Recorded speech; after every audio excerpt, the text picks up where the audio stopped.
Gentlemen, You have to, you know, well, I was glad, I guess on my call, he was like, look at this, because it was terrible. You know, something. Boston Road. It was gravel in 2018. Because in 2018, when I was running, I was well, no. Good morning, everyone. Good morning. Good morning. How is everyone? I hope everyone's good. We're here to conduct county business. Before we open the meeting, Thomas Bolden, will you lead us in prayer? sure, be glad to. Let's pray. Dear most gracious Heavenly Father, we come to you this hour just asking for your guidance and your wisdom upon our hearts, Lord. May we be mindful of whom we serve, and may it always be honoring to you, Lord, and glorifying to your kingdom. We pray, Lord, that every decision that's made here today would be good for the county as a whole and the constituents in which we serve. May our hearts be that of a servant, Lord, and that not be self-seeking. And Lord, we just humble ourselves to you to that task this day. We thank you for the community in which we live and just the fellowship and the love that we have for one another. It was good to walk into court this morning and hear the chatter of each other speaking and checking on one another, and we thank you for that fellowship amongst the people that live in Logan County. Lord, we pray that you would continue to be with those who are hurting in our community. May your healing hand be upon those who need healing, and Lord, a comforting hand for those who just need a gentle spirit of encouragement. May we be that voice for you, Lord, when the time arrives. May you find us faithful in doing so. Lord, again, we thank you for those who protect and serve us, the freedoms that we have that have been given to us by you. We thank you for them and bless them and their families, and we just pray that you'll put our hedge of protection around them. Lord, again, thank you for your love and thank you for your watch care. We pray this in the beautiful name of our Savior Jesus. Amen. All right, let's call this meeting to order by pledging allegiance to our flag. I pledge allegiance to the flag of the United States of America and to the republic for which it stands, one nation, under God, indivisible, with liberty and justice for all.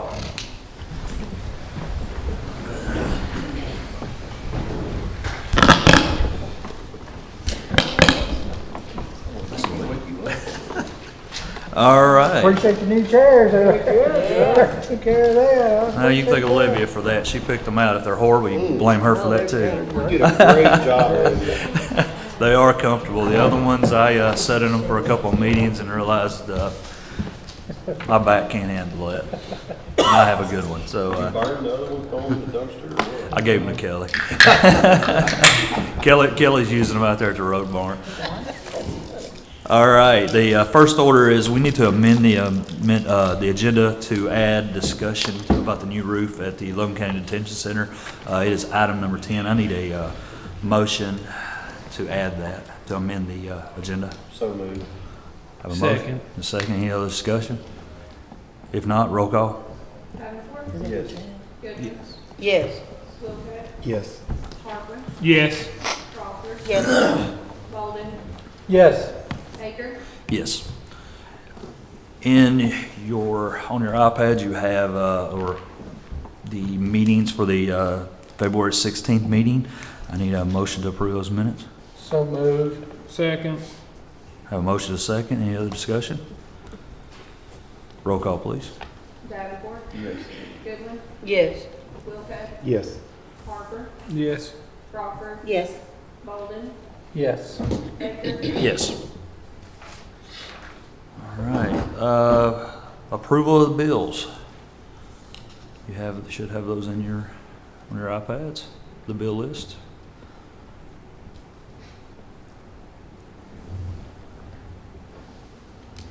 Make a motion to pay the bills and the supplemental bill list. I have a motion. Do I have a second? Second. I have a second. Any discussion? If not, roll call, please. Davenport, Yes. Goodwin, Yes. Wilka, Yes. Parker, Yes. Crawford, Yes. Bolden, Yes. Baker, Yes. Judge, do we know why Scott Waste waited so long on sending the recycling bill? You know, they have 7 months of billing for the disposal of the recycling. It's on page 6 of 8 at the very bottom. So it looks like they've got February, January, December, November, October, September, and August. So August through February. I just didn't know why they hadn't been submitting those bills. Of course, I know they had changeover in management. There was a misunderstanding of where the bill was supposed to be sent to, and I just happened to notice we hadn't gotten it in a while, so I contacted them, and we got it all sorted out. Okay. Okay. Thank you. I was just curious why. Yeah, I wasn't sure of the answer on that, to be honest with you, but Hannah knew exactly what it was. Yeah, thank you. Just curious. Okay. Treasurer report. Miss Amanda. Today I have for you a list of budget transfers that we need to get approved.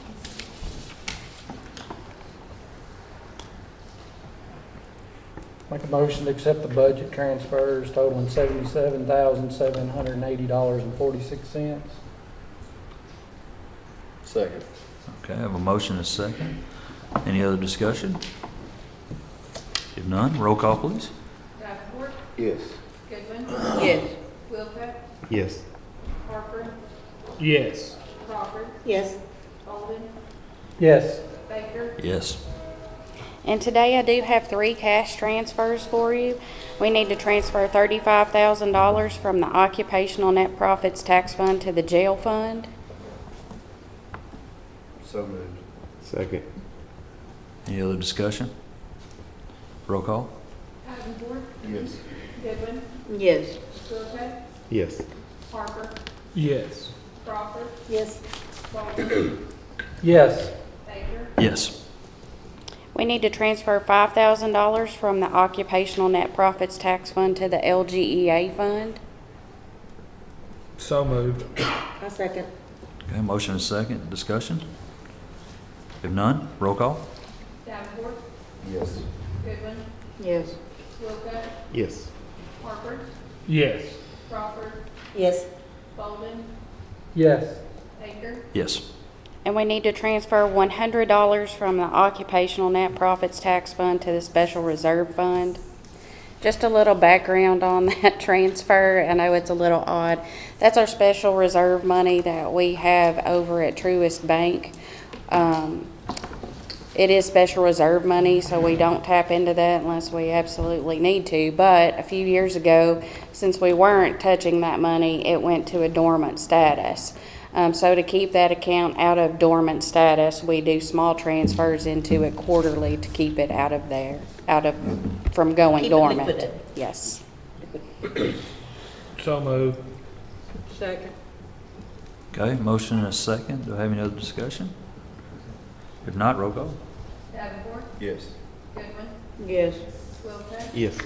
Parker, Yes. Crawford, Yes. Bolden, Yes. Baker, Yes. That's all I have for you this morning. Thank you. Well, that was the shortest we've had. Thank you, man.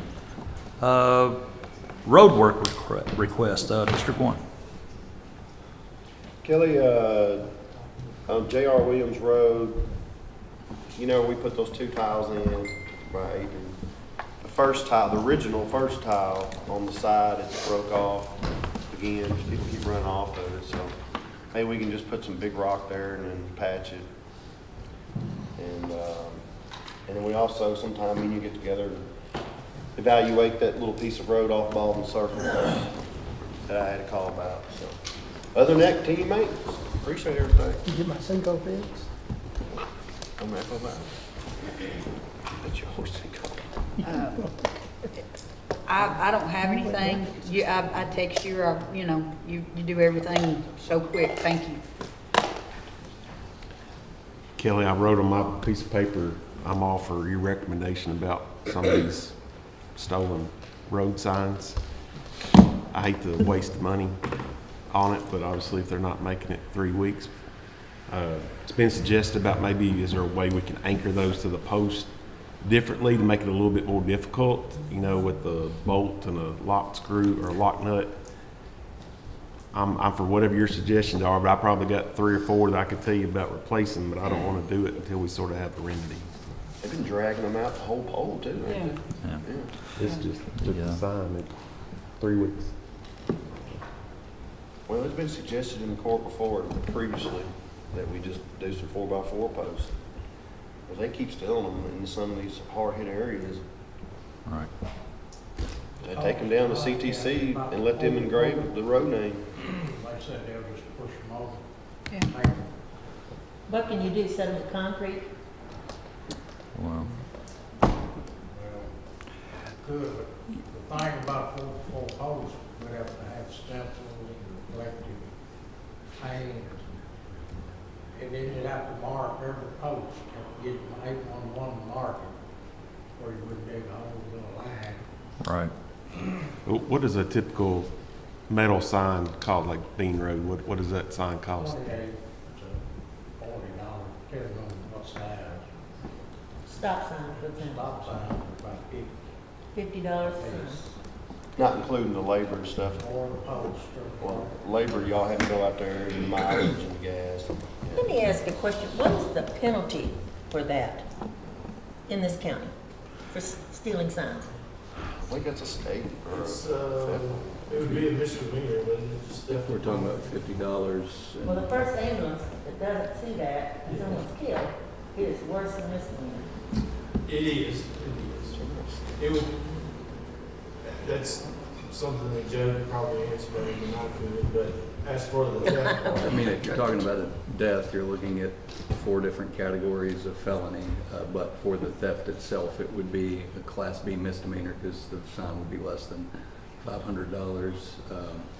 You could try to articulate a wanton endangerment type crime, but that ultimately would be up to the Commonwealth Attorney, and but at a minimum, you're looking at up to 90 days in jail for the theft itself. Well, that would at least be a deterrent. Well, and then we would be happy to. It's just a matter of catch them in the act. Property thefts are difficult because property, when it's left alone, there's nobody to see it happen. So we've discussed various ways to do that and approaches, and I think the sheriff and I are open to trying to. I talked to Scott, did some research for me, I did some research. All right. The type of device that we would need to be small or a nano type device, micro, and we haven't found anything that we feel like would be undetectable. We've looked at a couple of options that we could try that are semi-expensive, but you're looking at software and apps and stuff like that, which is not too bad, but we haven't found anything that we feel like we could put on there and it not be seen or destroyed during the process. We even talked to North Carolina, or Scott did. Yeah. I mean, we reached out everywhere we can, because we know other people in the states are having the same trouble, but nobody has an issue with us. Can you not use a game camera and put it somewhere where? That would be my thought for something that's cheaper, but as a lot of hunters will tell you, those things will also get stolen as well. So it would have to be a very specific place. I think we've tried to pray for help from the community, because to possess one of these things, whether you were the one who stole it or not, is also the same level of crime. But to date, I haven't seen a case come through where anybody's offered that up. So the best way to do it would be our community to get behind this and start to hold people accountable that they know. Well, if it's kids, their parents know it. Yes. Right, but I don't think it's kids. I don't think it's. Getting them to come forward with a penalty. We even tried that. Somebody's on a sign and you know it, bring it in, set it somewhere, take it to the road home, turn it in. No questions asked, and Nobody's done it. I think until we get the public aware of the number one, the cost that the county is receiving because of this, and also the danger that is involved if you're taking these road signs. I don't think anything's going to be done, but I think we need to lean on the danger, because my guess is they don't care about the cost, or else they would have come Exactly, forward you know. already when they see these things hanging on people's walls. so if anybody watching has any road signs, please bring them back. No penalty at this point, About the 90 please. days hanging out with Tooney for about. Yeah, I mean, we can always, He's you so know. thrilled with that. I mean, That kind of sounds nice. so the ones that steal signs are not getting regular meals, they're getting crackers and mayonnaise on it That while is a they're there joke. for 90 days. That is That a is a joke. total joke. That's a joke. So good. No, okay, that's a joke. Is that all you have? All right, Can we Jason. do a public awareness thing then, through the schools, Well, through the radios, through the we've Facebook? been working on that. I think Thomas has been on the radio multiple times. help with Lots of Facebook posts have gone out, and until the public realizes and sees this going on and turns people in for doing it, until we can make the public aware of how dangerous it is for these signs to be gone. That's the biggest thing. The cost to the county is one thing, but the danger of those signs not being there. A stolen stop sign can cause could cause potential death. Life. And until we figure that out and start policing our own environment, our own community about it, I don't see if we can do anything about that. If the perpetrators are less than 18, are the parents responsible? It would be civilly liable, but the juveniles can be held accountable through the juvenile court. Correct. Well, it'd be a nice thing to be able to put something about parents irresponsible. Correct. And that's something we need to work on. We actually have been discussing. District 4. District 4, continue maintenance, everything's looking good. I just talked to you yesterday, we're good. District 6, continue maintenance. Thanks for everything. Okay, we've had all the road work requests. Can I get a motion in a second? So moved. Second. Pass the road request. Got a motion and a second. Any other discussion besides, please quit stealing our signs? If not, roll call. Davenport, Yes. Goodwin, Yes. Wilka, Yes. Harper, Yes. Crawford, Yes. Bolden, Yes. Baker, Yes. Early being late. All right, let's move on to elected officials. Sheriff Stratton. You have anything for us? I don't have anything today. I'm on the Zoom facility. All right, great. Stacy's not here. Pam, where are you at? There you are. Stacy's got in training right now. She's got someone down there in training, so she sent Pam down to speak to us. Lucky Pam. Yeah. Sent you there. She did. She wanted me to let you guys know that our election plan has been approved from the State Board of Elections, and she'd like to pass it out if you all would like to see one. So I'm going to give you 3 over here and 3 over there. Thank you. You're welcome.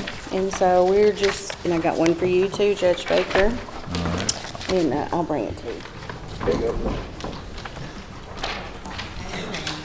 Thank you.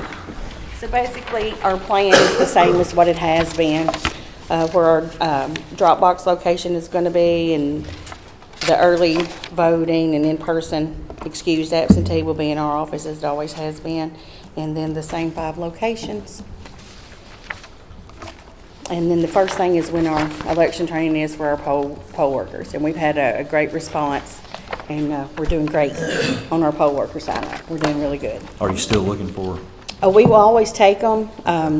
poll workers? Yeah, the 15th is the last day to sign up to be a poll worker, as we will be picking on the 17th. That was March, correct? Yes, March, Okay, yes. March 15th. Can I ask a Yes. question? Several of the elderly people in my district have been concerned because they always voted in Bucksville. And now that's closed, and they have to go to Auburn. And they've asked, is there any way to reinstate their polling place? Or No. is that an impossibility? It's an impossibility Okay, at this I told time. them I'd ask. If you did one, you would have to do all 20. Ah, There's no way we can show partiality or One. favoritism to Well, yeah. one polling place as we do another.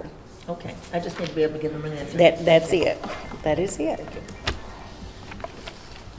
Anybody else have any questions? Well, along that line of the elderly, are they able to do mail-in? Yes, if they are housebound, they can do the mail, they can request it by mail. Thank you. And if they don't have access to the internet, they can call our office and we can request it for them online and get it to them. So We have a one of two system. ways, they Yes. can contact you and you can give them advice Yes, or. yes, we can actually apply for it for them. There's a way to do that, and it marks it as we apply for it that we did it for someone else. They just have to give us proper identification as to who they are, Okay. and we can do it over the phone. Sounds good, thank you. You're welcome. Can you give us that number in case someone Oh, needs to call yes, you? it's 270-726-6061, and if you will just press option 2, that will get to the land records and election section. Perfect. Okay, Anything else? you're welcome. Thank you. Thank you. All right, our next elected official is Mr. Toomey, Mr. Josh Toomey. Come on up with your encyclopedia. Praying for your little girl, buddy. Absolutely. Yes, Can you give us a that's, quick- can you give us I a was quick wanting to report? say good morning and thank everyone for all the thoughts and prayers.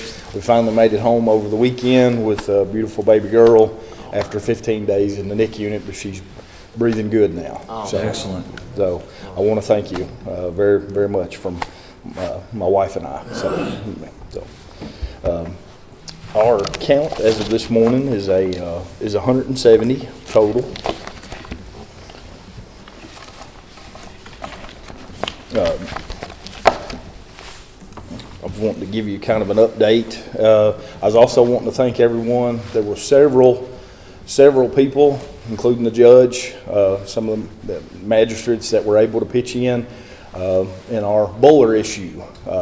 But it was fixed, it's repaired, it was delivered well ahead of schedule. We've got the one that was rebuilt, they were able to rebuild. And the other one, we were expecting it to take up to 10 weeks is what they were telling us. However, we got another piece of equipment delivered the same time as our new boiler, and that's up and running.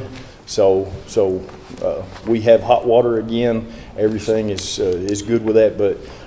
But Judge, our emergency management, Warren County's emergency management, there were several groups, YPAC, Brother Mike Humble, Agape, there were several people, and I know I'm leaving some people out, but I want to thank everybody that helped us with that. There was a lot of time spent on that portable shower trailer from Warren County's emergency management, so we could offer hot showers to the inmates. But I do want to thank you again.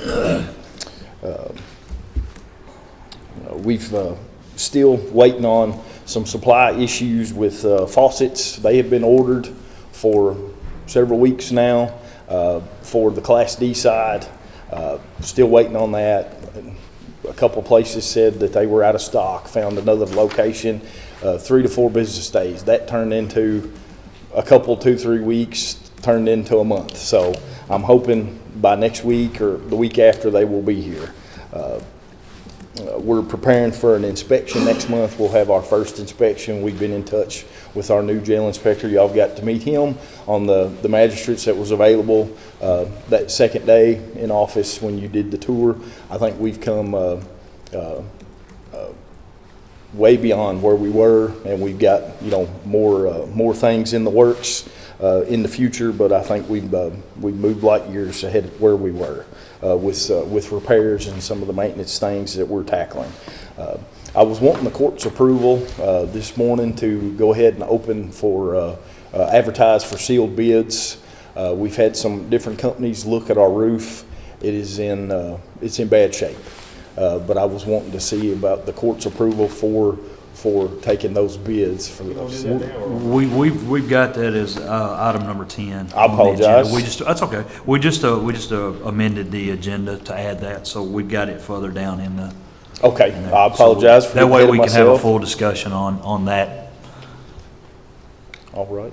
And one last thing is some of the other maintenance things that we need to start looking at doing is I've got 6 shower toilets on the county side that operate a little different than the state side. As of 6 years ago, they run off of part electric, part plumbing. That's operated by a solenoid. those solenoids, they quit making them about 6 years ago. We've got 6 right now, and every day we get something new. We try to fix it. We tried to order one that was a little similar but not the same part. Tried to make it work. It will not work. We've tried others, but that's something that we're going to have to look at doing, switching from the solenoid driven to pneumatic at some point. I was just wanting to bring it to the court's attention that that's something in the works for the county side, that just those parts are obsolete. But Well, what was this again? the solenoid is it's odd to me too. I'm not a plumber and I'm not an electrician, but it's part electric and part plumbing, but it's operated by a solenoid. It's on a timer to operate the toilets, and whenever you're available, I know some of you weren't available initially for the walkthrough, but the sinks and the showers operate different on the county side, on the secure side versus the state side. However, those parts we're having issues getting. As of 6 years ago, they quit making them. So once you bought them all up, they're not available anymore. But that's something that we're trying to look at and seeing what that would take to start switching those over as they go out. Is it a coincidence that they're different on the state versus counties, that are required that it's different on one side of it? Well, it's because of the secure side versus not. The Class D have a little bit more freedom. Their toilets operate like a regular toilet. The shower's a little different, but the sink toilet combination is all built in one, and all the parts and pieces are in the walls on the secure side, on the county side. So yes, ma'am. But that's all I have this morning. Thank you. Glad to see you If y'all back. have any questions? And we're working every day as soon as we can get our Class D side up and going. I've been in touch with other cities, the county. I've had several reach out about litter abatement. As soon as we can get those sinks or our showers fixed on Class D and get those 2 30-man cells up and going, we'll get those numbers back up, and we'll have crews out working. The litter abatement will be going again, but it's a work in progress. We're just trying to get those maintenance issues fixed and house everybody. But thank you. Thank you, Josh. Corner Ben, you said you didn't have anything, did you? Well, I've got something. Oh, come on up. Ben Kemp. We have got some dates that you all might want to be aware of for upcoming plans being ready for approval by y'all. I just talked to Stephanie, and she's going to try to have someone here on March the 14th at your next meeting to show you all the plans so that y'all can go over them and approve them, so that she can put them out to bid. She's wanting to put them out to bid on 3/7, which obviously I hope works, and then have the bids ready to be opened up on 4/11, which will have to be done during a fiscal court meeting. And those are her plans, trying to get things rolling and moving. On the 14th, though, I will not be able to be here. I'll be at another meeting with my other position with the school system, but she will send someone from her architectural firm here to present those to you for y'all's approval. For a new location. For the new building that's being built out on, or renovating the building that's out on Thurston Avenue or Thurston Street Lane. She can't put those out on 3/7 prior to the court approving Right, that. right. So tell her she can't send those out on 3/7. Well, I told her that in my text. Until you all have approved them, she can't put them out to bid. So that's why she wanted to do it on the 14th, even though I wasn't going to be able to be here. That way we can at least not have to wait any longer. 3/14 was it? 3/14, yeah. She'd advertise on the 17th. That's if she's gonna put it in a local paper, it's on Yeah. I thought it said the 7th. He did, but I did. I say he could do it on the 17th. Yeah, you Yeah. could do it on the 17th, yeah. Yeah, she wasn't aware she was going to have to present it to you all for approval first. Yeah, absolutely. We couldn't put it out for bid till the courts reviewed it and approved it. And it's gonna be hard for us to sit here in 10 minutes and review it. I think the building committee needs to go on location, right? Yeah, I've seen it. Oh, okay. You know, Ben's seen it, the judge has seen it, and, you know, it might be very helpful just to tell her to go on and send those out to, or the judge can give it to Right. every magistrate prior to. I can send, I've got a PDF of it, I can send it to you all. Yeah. That we all can be looking at it. Perfect. Prior to the But meeting. I'm fine with the design as it is. The latest version that we got, I think I sent it to you. I'm absolutely fine with it, so whatever y'all's pleasure is, I'll be fine with. Yeah, if we could get it before that day, it'd be. Okay. I'll go back here and look for it and send it to you, and you send it to everybody, because I don't have everybody's email. Yeah, if you can't find it, I think I have a copy. I think I have a copy of it somewhere. I'll send that also. I've got it. I'll just have to look for it, but I'll send it to you. Thank you, Ben. Anything? Any questions? Okay, thanks. All right, I believe that is all of our elected officials. Let's go with our department heads. Ginger, do you have anything? 911. RCC, rather. Morning. Just wanted to remind everybody that tomorrow morning is the statewide tornado drill at 9:07. We've advertised it, we put it on WRUS, we put it on Facebook, so if any of y'all want to share it on Facebook, it'll help to get the news out, but we're going to be doing that at 9:07. That's, Why 9:07? I have no idea, that's just the time they tell us to do it. Okay, well, I just wanted to They always pick some random weird time, but they said 9:07, so we'll do it at 9:07. I was just curious. I didn't know if there was a significance. Tomorrow. Yeah, we've shared it on Facebook. WRUS has advertised it. Facebook seems to get things out there. You know, everybody seems to know it. So if y'all are friends and like our Facebook page, just share it. I've also shared it on mine, so. You know, it seems like 9:11 would be a more appropriate time.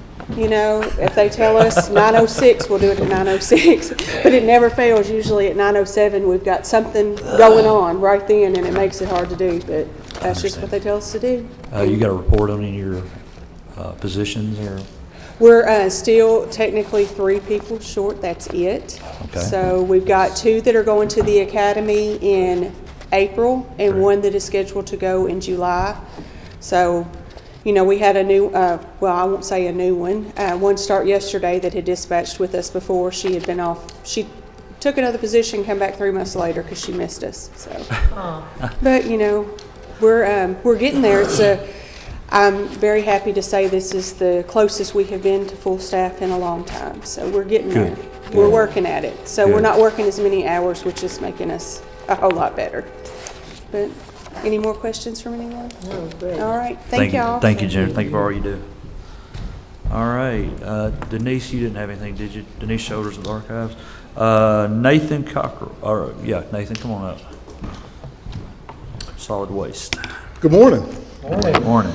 So I wanted to, if it's okay, invite Sam Upperman up. He's with Scott Waste as manager, and some met in the touring of the recycling out there at South Union, and he's going to talk about the recycling contamination issue we spoke some on last time, some solution ideas perhaps, and then answer any other questions you have. So, thank you for being here. Yeah, absolutely. Thank you for the invitation. Hey, Good to Sam, see you all how are again. you? Hey, Sam. Doing well. How are you? Great. Well, I guess I'm here just to kind of circle back and to revisit, you know, kind of the alert that West Rock sent us last month regarding the recycle contamination. Happy to report the last load that we sent made it through the process. They were able to get some of the contaminants out enough to process it. So again, as a business partner, just wanted to kind of bring that to your attention. Don't want to incur any more costs down the road, you know, that could eventually be passed along. And you know, in this economy, we don't want to add price. So I'm just here for any questions. Thank you for those that were able to visit. I think it kind of put it in perspective on what we do on the hauling side. And then again, once it gets to West Rock, it's machine and hand sorted, so you can see the kind of challenges there if we have a lot of contamination mixed in. I do have a question. Okay, go ahead. Yes, ma'am. If it continues to be a problem, several people have called me because they've been hearing about this. They said, I'd rather have trash pickup than recycle. And I said, well, are you mixing this? Because I know that's part of the problem. Right. They're putting their trash in their recycle bins on the 3rd week, right? Right. Okay, they said, well, why can we not get garbage pickup 4 weeks and then add like 1 or 2 teams to go around and pick up recycle on that 3rd week as a separate entity? How much more expensive would that be to having it doubled at West Rock? I mean, essentially, what we would have to go back to the contract, right? Right now, that fourth week of garbage isn't added in, again, to save costs. So that would be a whole different Well, they called analysis. you and said, how much would it be just to get another garbage can? Mhm. But some of these apartments, Right, these right, people right. just don't Oh, have the okay. money to add another garbage can. Right. It's typically our standard fee for an extra garbage can is $5 a month, so $15 a quarter. Yeah, just for that second garbage can. Someone told them $18. That's the quarterly rate. Yeah, it's $5 and some change. Yeah, per month. All right. So we can't do anything with the contract until October of '24. Is that Next that's our next year? That's 6 months before the end of the contract. Yeah, 6 right? months before the end of the So, contract. yeah, I mean, I think we definitely gotta look at other options, but I think until then, I think we're kind of. We just need to tweak whatever we've got to make it work until October. Right, yeah, 24. absolutely. And we're here to support that, right, with education, with resources. Again, the goal is to just try to participate. It's not those that aren't giving it a shot. They're going to take that material 9 out of 10 times, right? It's just those that are using that container that week for strictly garbage, right? Nobody's going to be perfect at recycling, right? The demands always change, the cleanliness, that sort of stuff. But if people are giving it an honest effort, that's not the issue. It's those that are just using it strictly for garbage. I want to ask a question. So if the driver notices that he's got a container full of garbage in the recycling thing, is there such a policy that they can give a one warning, I guess, from the bill? That if he gets back in the truck and marks Jason Harper violation of putting trash in so then in his next bill, Jason gets on the bill, hey, you misused your container last month. And then if Jason does it a second time, then can we not just collect the recycling container? Typically, we can do that, right? We leave some education, we'll leave a sticker, we'll pick it up garbage, but it's hard to tell what's in the cart unless it's overflowing, right? So we don't really know what's going in the truck until we look it in the hopper cam. So that means that it's upside down, the material's already in the truck at that point. So unless it's evident, overflowing, sticking out, wood pieces, that sort of stuff, there's no way to tell until it's in the truck. Would it be safer than sorry just to call it a warning? Yeah. We leave education. We don't charge or anything like that, and we'll just go back. Right. It just seems like you gotta sort of lose your privilege if it's an easy, obvious violation. Right. No, I understand. Yeah, and we make account notes on that with contamination. Our tablets, you can hit contaminated. The reason why we left it. So if they were to call, right, we have stickers and tags to put on it as well. So we could see those offenses, once they add up. It's just hard to tell. Yeah. We can't get out and flip every lid, unfortunately. So one thing that I would ask that you try to do, obviously if you pull it to a can that is overflowing, and obviously on recycle day when I travel in, and I'm not going to name the road, but when I travel in on a road that's in the city limits of Russellville, I mean, you can see it. I mean, it's a recycle can. It's got every household garbage you can think of in it. One, we should not pick that up. I hope you're not. I hope you're bypassing that and not picking it up.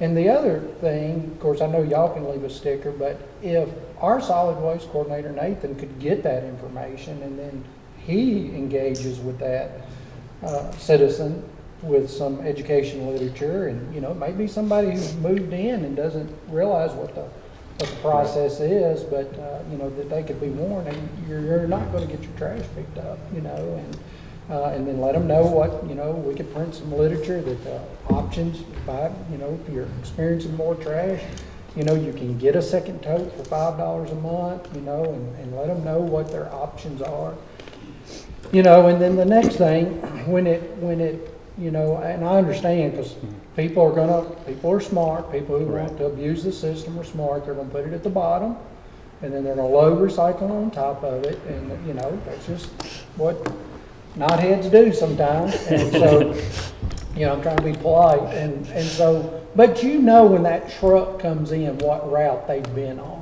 Right. Okay, so if you travel down 100, and Robert comes in and dumps, and he was like, halfway through that load, he's got a general idea of 50 homes that came from.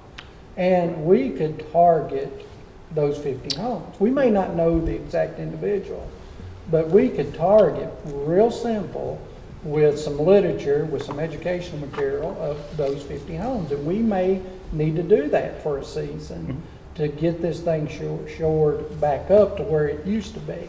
Because we used to not have this problem. Right. Okay? I mean, I'm in the roofing business. I come out to or used to come out to y'all's facility quite often. And I could see it, and you could see that recycle over there. And, you know, for the way it's handled, it is pretty well clean. Yeah. You go out there now, and you can't tell it no different from the trash. Right. Or used to be. And so we just have to get people back on board and let them know that we're serious about it. Because if we show as a county government that we're not, this is the type of material we're going to get. And so, you know, we have resources that we can help. And like I said, when that truck's dumped, and I don't know what house that came through, but right here's a whole, you can tell it's a whole trash bin of garbage, and it had to be within these 3 blocks or this mile of road. Get that to Nathan, and we can just hit that mile with some educational material. And consolidate the resources, absolutely. Yeah, Logan County's in a kind of a unique situation. All of the drivers that operate here are 12 plus years. I think that's our least veteran individual.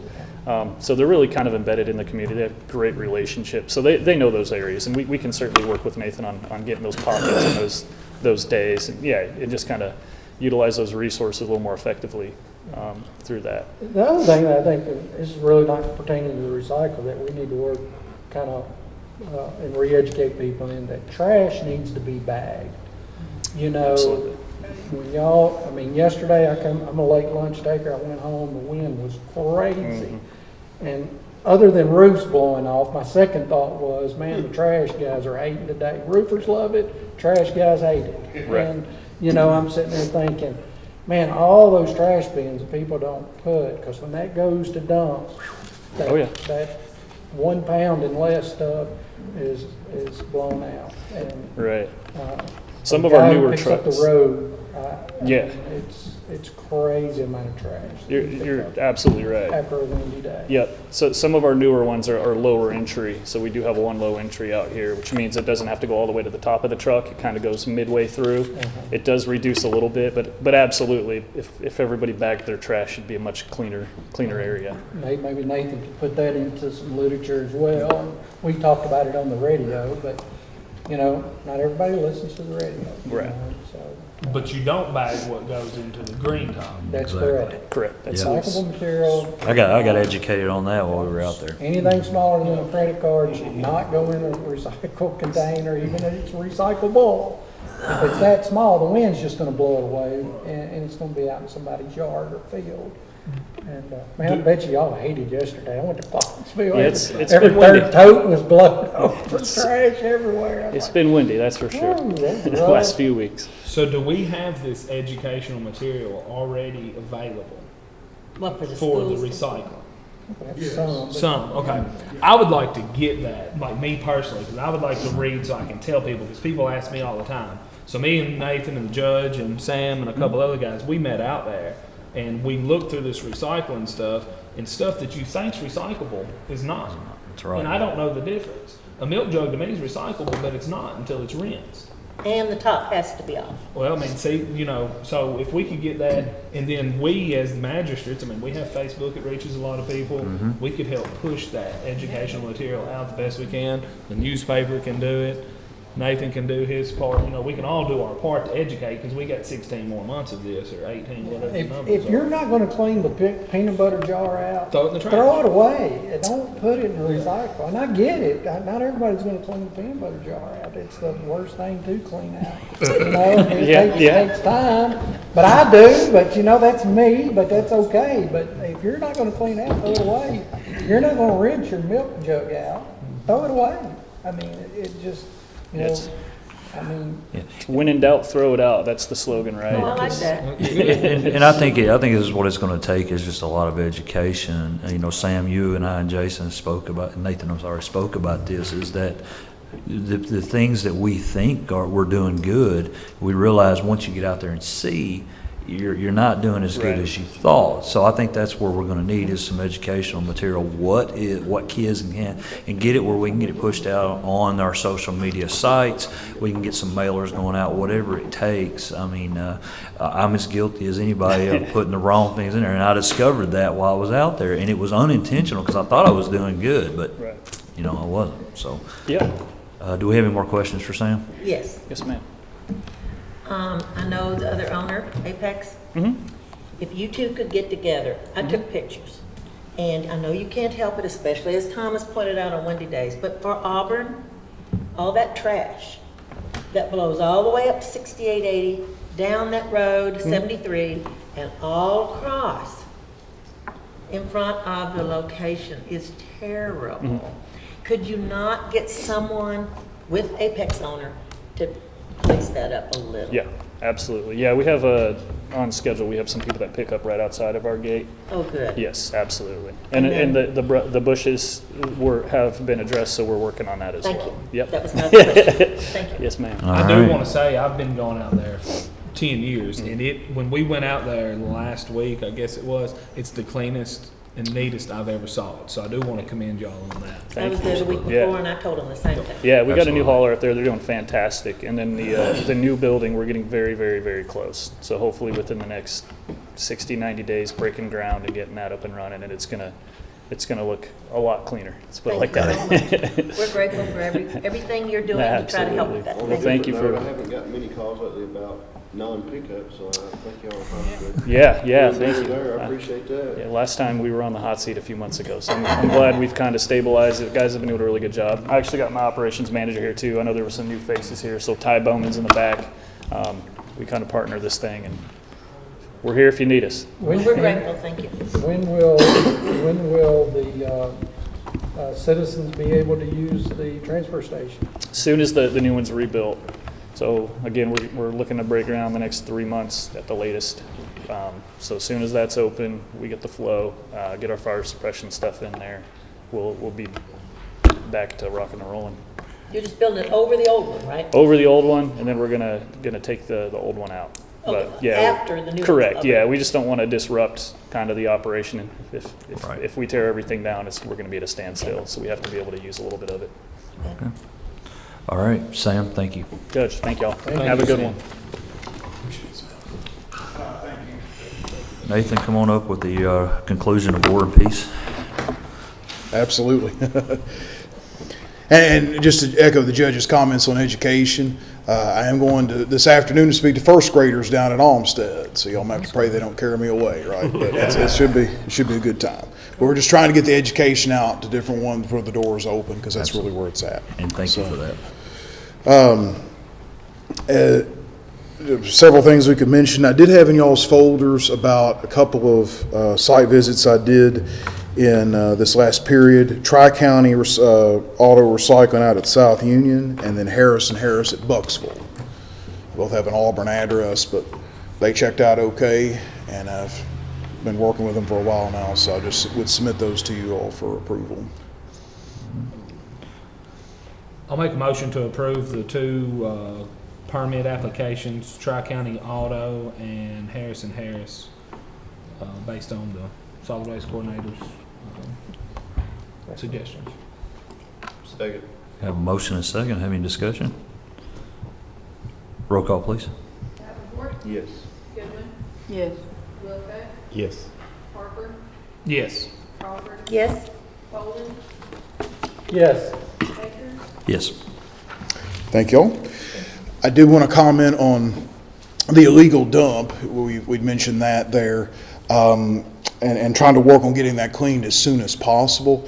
The landowner is still sick, and I did speak with her, but she will not give permission to proceed at this point. And I am disappointed. I was hoping to get started as soon, but I'm going to keep working on her and the situation, see what I can do. So it's one of those tricky situations right now.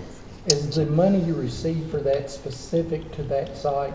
Yes, it is. And she even asked that herself, could it be used for another site? And it's like, no, it has to be for that particular area, that particular dump. Do we have a deadline?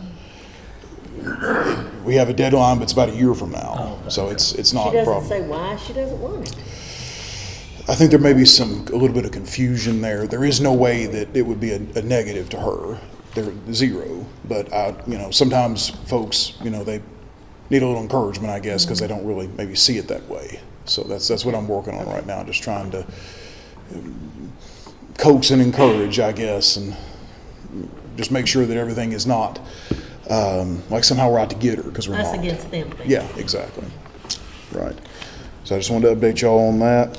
I am working on some dates for the spring as far as our tire day. Y'all know we have those tire days. I don't have a date yet. I'll have that next court. It'll be probably in April is what I'm looking at.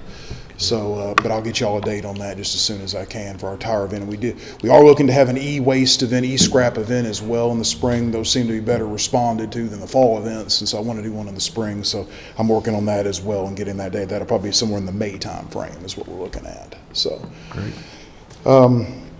One other thing I wanted to mention, I don't know if there were any residents here that were going to speak on the first and thirds versus second and fourth. I'm not sure if there are any residents on that, but there were some that maybe mentioned they might want to do that, and so if they are, then hopefully they'll get a chance to share on that. Okay. But was there anything else from y'all? I don't think. Nathan, thank you, sir. Thank y'all. Thank you, Nathan. All right. Nathan and Joe have been helping us as a landowner on the illegal sludge dump that took place in May of 24th and prior to that last year. And, I had a little trouble getting to come to a stop, just to be honest with you. And so I sent an email and involved them, and they've been very responsive and pushing. And I did get a call from the people who were doing the dumps, insured company yesterday. So maybe they're moving forward. So I appreciate y'all's help. As your neighbor, I'd kind of like to hear that too. Yeah, that's right. What do you say? So I did get a phone call from the people who were doing the illegal dump. Their insurance adjuster did call me yesterday. So I think there's a sense of urgency between what y'all did and the attorney did. I think maybe everybody agrees it needs to be finished. Sounds good. We're sure glad to get that cleaned up, get that out of here. All right. Thank you, Nathan. Kelly, you got something for us? Yes, sir. Good morning, Court. Good morning. Good morning, Kelly. I'd like to get the court's permission to purchase a blade for the Mower Max, a 4-way grader blade. I've got 3 bids. What this essentially is going to do is allow one person to be out there versus having to have a truck with a blade to push the scrap off the road. This will put a blade on the Mower Max where he can back up and push it off himself. Every time we pick him up, we have to send a blade truck to clean the road, so this way he can clean it as he goes. They bid a blower too. Yeah, they bid the blower too, but. What? And Kelly, I think you had a recommendation of your preference. The green one is the heavier built. Is that the? And it's 200 higher than the lowest bid. Okay, so I got you. $200. What about our saw? Did we get a saw to cut through around? It hadn't came in yet. We have But yeah, we ordered. I was hoping it'd come in before we did Jackie Dukes, instead of having to rip it out. As I said, I think Kelly had a recommendation on the one he preferred for the simple fact that it was built a little heavier, and if I'm not mistaken. This one right here? No, it's John Deere. The John Deere. the Deere. Okay. What's the lead time on John Deere? He talked like it'd be fairly quick, being the skid steer. So it's just a skid. It's skid steer but blade. So that thing's got a quick attach, just like the skid steer has on it. But it's going to make their job a little easier, maybe save a little bit of labor for us, and the idea that he can go back, as soon as he's done, he can go back and clean it up himself And it'll versus be waiting. 7 foot. Is that thing 4-wheel drive? Yeah. Or is it 6-wheel? 4-wheel. It's got 4 wheels. We didn't need the low bid is an 84 inch. Yeah. This, the middle bid is a 96 inch, which is the John Deere. So Shaker is 84 inch blade. This is a 96 inch blade. and the That is ad max is 108. 108. So We don't want one that sticks out 8 past the foot, tires. 9 foot. Past the tires of the truck. You 'Cause do or that way- don't? No, we We don't. don't, because vehicle may come around and catch it. We want it inside the tires. Which 8 foot, 7 or 8 foot 8 foot. will be inside the tires. Because you're gonna angle that 8 foot just a little bit. Yeah, and we'll angle it. You Just can for push away with that, can't you? Yeah. I bet that'd be a bad machine. Tyler, did you see him?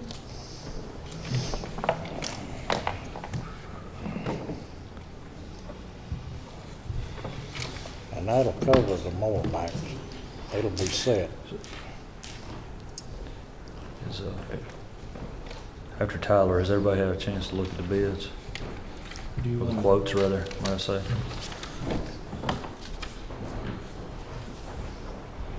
what do you think, Thomas? Yeah, that's what he, John Deere based off of his recommendation? yeah, It's like- it's a little heavier and it's a foot longer than the other one, so it's definitely cheaper than the high bid, so it seems reasonable to me. What was the John Deere one? 6150, is that it? Yes. Yes. To where the smaller blade was 59.50, so it's $200 difference, but you're gaining a foot and a little heavier material.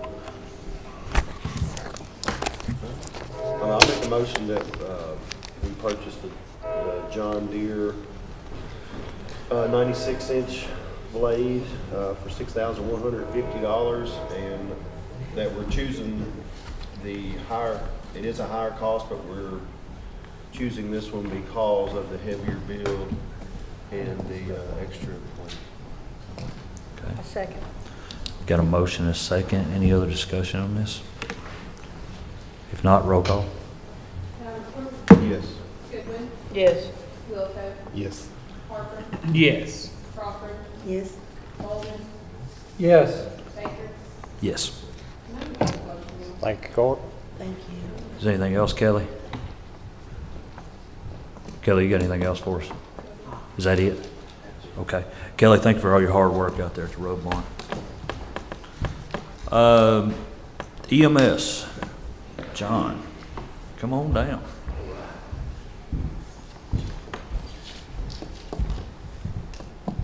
Good morning, Court. Good Morning. Morning. I've got a little bit of a good news, bad news situation.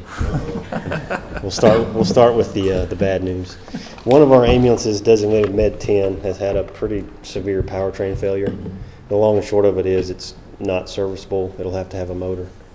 But the silver lining to that is Med 10 is the sister truck to Med 7 that we recently voted to remount. And I reached out to the vendor, and the trucks are so similar that the bid will work for either truck.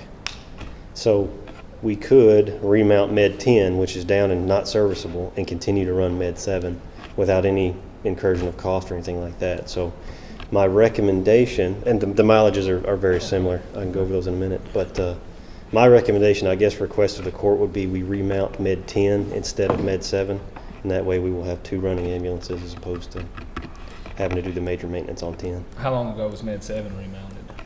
We purchased them at the same time. They were both the first trucks the county purchased when we took over.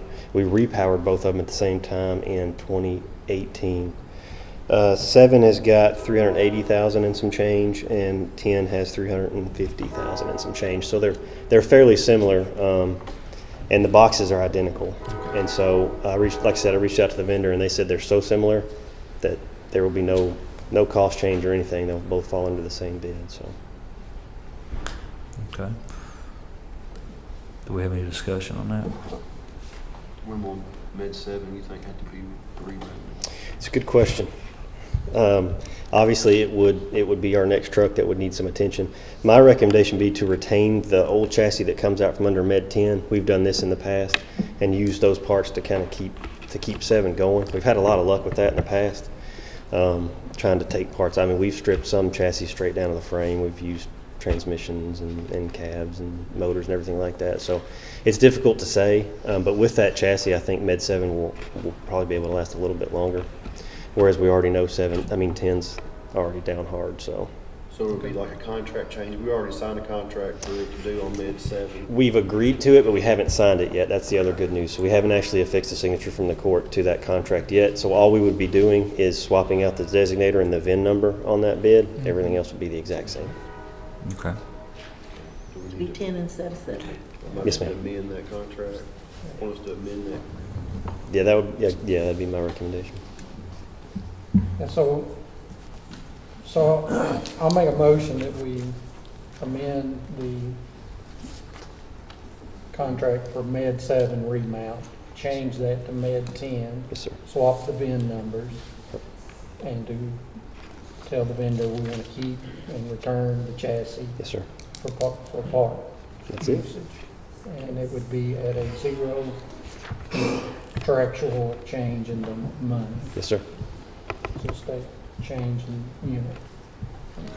Second. Okay, got a motion and a second. Any further discussion?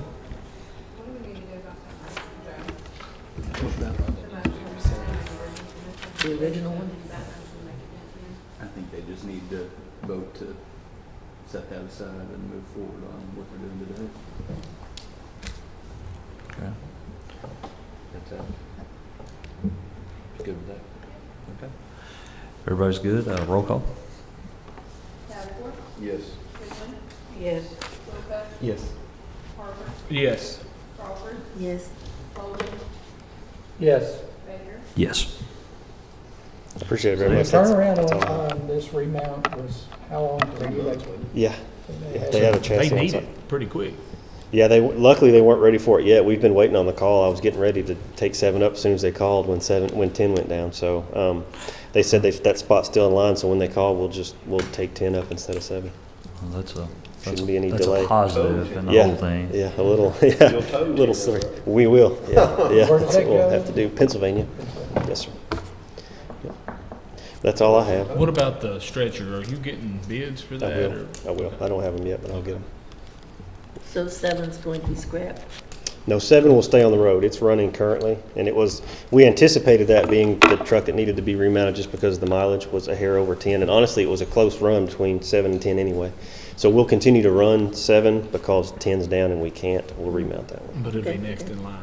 Yeah, that's it. Okay. Appreciate you keeping an eye out on all that. Yes, sir. Trying to be good stewards of the county's funds. Thank you all very much. Thank you. Thank you. All right. Russell, do you have anything for us with the Humane Society? Do you have anything? Yes. Okay, come on up. Just one thing. Good morning, everybody. I don't have any handouts for you today. I just came to share an announcement that I will be leaving the Humane Society. This is my last week as director.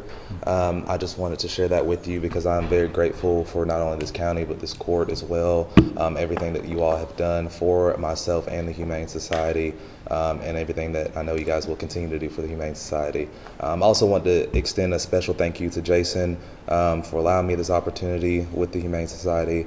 First person I spoke to about it, and just got me in it, and it's been a wonderful experience, and I wouldn't trade it for the world, but my family's my world, so I gotta kind of make that trade-off. So I will definitely continue to be involved with the Humane Society, just not on a official capacity. I definitely have an interest in the Humane Society with this county. I think it has a lot of potential. It can go a lot of places, and I want to see that through, especially with the new building fund. So I definitely want to keep that momentum going for the building and see that through. I just want to thank y'all again. Thank you. Thank you, sir. For what you've done for us. Thank you, Ray. Thank you. Good job. I appreciate y'all. Best of luck to you in the new adventure. Thank you. Ray, I'm sorry. I called you Russell. I just realized what I'd done. I even have it wrote down here. Man, you're a heck of a quarterback, by the way. My apologies, Ray. That's just how much I think of you. All right, that's done with the departments heads reports. Let's go to judges' announcements. This Saturday, March the 4th, the Lewisburg Rural Fire Department is holding their annual fundraiser at 4:30 at Lewisburg Elementary School. I was there last year. It was a great time. I encourage anyone that can to come out. and help support them. Logan County Search and Rescue has their 51st annual fish fry, March the 25th at 5 o'clock at the Logan County Extension Office. I encourage everyone to come out and support that group. With that being said, let's move on to reports. Search and rescue.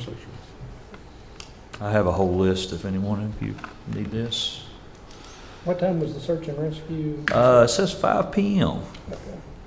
That's March the 25th. Yes, sir. 2023 at the Logan Extension Office. It's usually a good time also. Come out and support them. They need all the help they can get to keep this county, keep money, funding, so we can keep this county safe. All right. Do we have any reports? If not, let's move on to citizens' participation. Do we have anyone in the audience that would like to approach the bench and speak? Hey, I guess I could give a report from the personnel committee. We did meet, Oh. and we have worked on got the salary schedules pretty nailed down, I believe, so yes. Soon we'll be talking about that. Right. All right, we'll have to talk about that before budget time, but I appreciate all your hard work on that, Tyler. You have Oh, he's done a wonderful job. definitely setting took that the up. time and came up with that. Anyway, we'll be talking about that soon. Excellent. Do we have any others? All right, let's go on to citizens' participation. Do we have anyone in the audience that would like to speak? If not, do we have any old business? Okay, well then, let's move on further to new business. Item number 1 in new business, discuss the amount funded by fiscal court for spay, neuter, and matching grant. The letter we received, now my computer's not working. There we go. The Logan County Humane Society received $1,900 of grant funds for the spay and neuter matching grant from the Commonwealth of Kentucky. Through this, though this is a matching grant, there are $3,000 budgeted for the expense.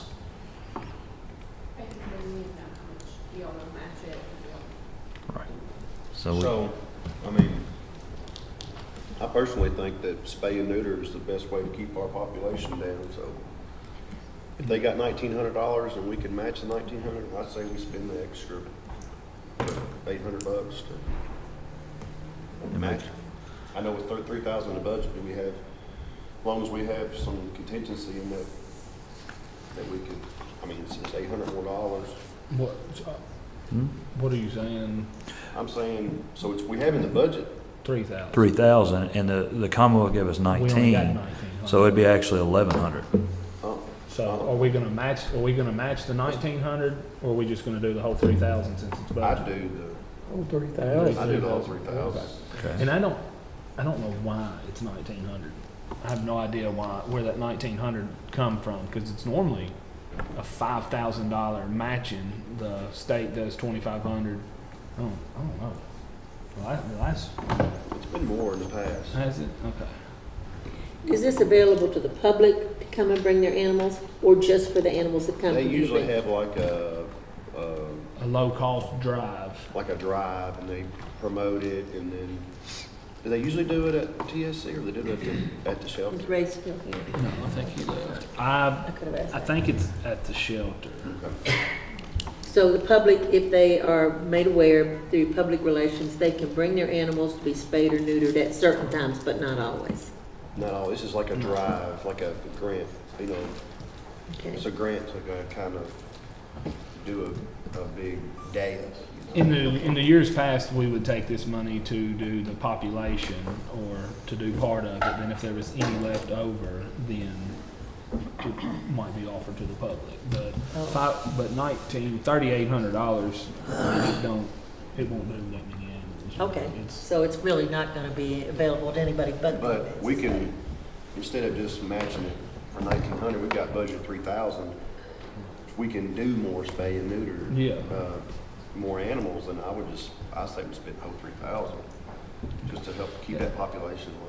It's It'd be a total of $4,900. $4,900, and it's, I don't know the exact numbers, but it's like $50 to do maybe a cat and $100 to do a dog or something.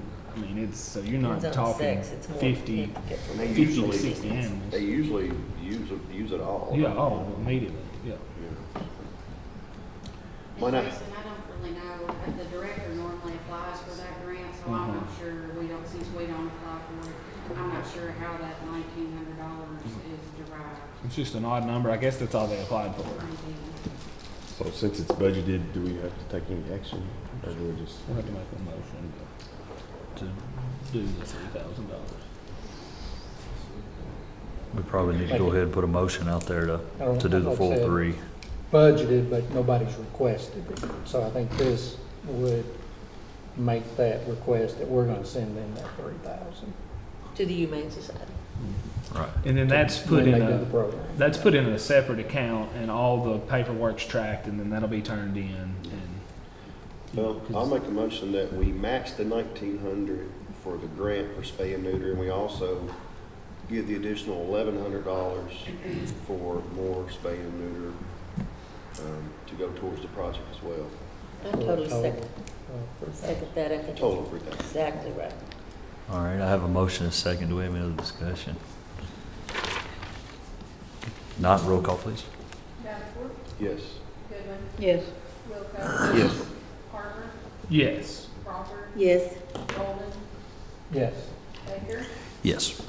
Jason, one thing that you may ask the Humane Society Board to consider, this may be a dumb idea, I don't know, I just thought about this, but if that was a 50-50 match from the people who brought the animal, we could do twice as many, you know, Yeah. and also make a process where, hey, if you can't afford it, you know, then, you know, we'll set X amount of dollars for the people who absolutely could not afford it, and then make the rest of it where, hey, you know, do a 50-50 match, and instead of doing 100 animals, you might be able to do 175 animals. yeah. Just a thought. That's a good. I need to pin down the actual process. I can't remember, but I'm pretty sure when somebody comes in to adopt an animal, we give them a spay or neuter certificate. Okay. And then it's their responsibility, as part of the contract, is they got to take that animal to a vet, and then that we pay for that. Okay. So as far as just like a random person off the street bringing an animal in and saying, hey, we would like to get this spay or neuter, I don't think we've got the ability to do that yet, but I see what you're saying, and that's Just something to might help the definitely money go a little consider. further. Yep, I will For definitely the suggest future, that. then not now, but for the future. Well, when they get more, no, you could do it now, and do it anytime you wanted to, but anyhow, that's something the board would have to look at and consider. All right. That works or not. At the last meeting, we put out for bids for a new pickup truck for the Logan County Road Department. Sealed bids. We received 2 bids. That was this morning. One from Newton Chevrolet and one from Hunt Ford. She said we did Is there- So at this time, we're going to open these sealed bids.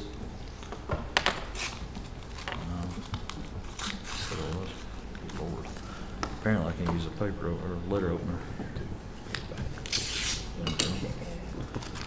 First one from Hunt Ford. Hunt Ford Chrysler, excuse me. Just make sure it meets all the specs.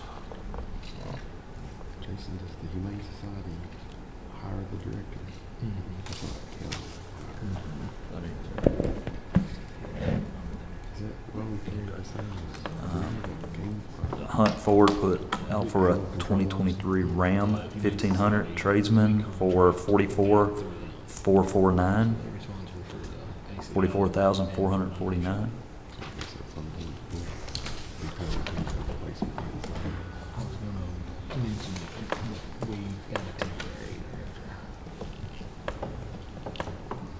Yes. How many bids did we get? We just received 2. One from Hunt Chrysler and one from Newton Chevrolet.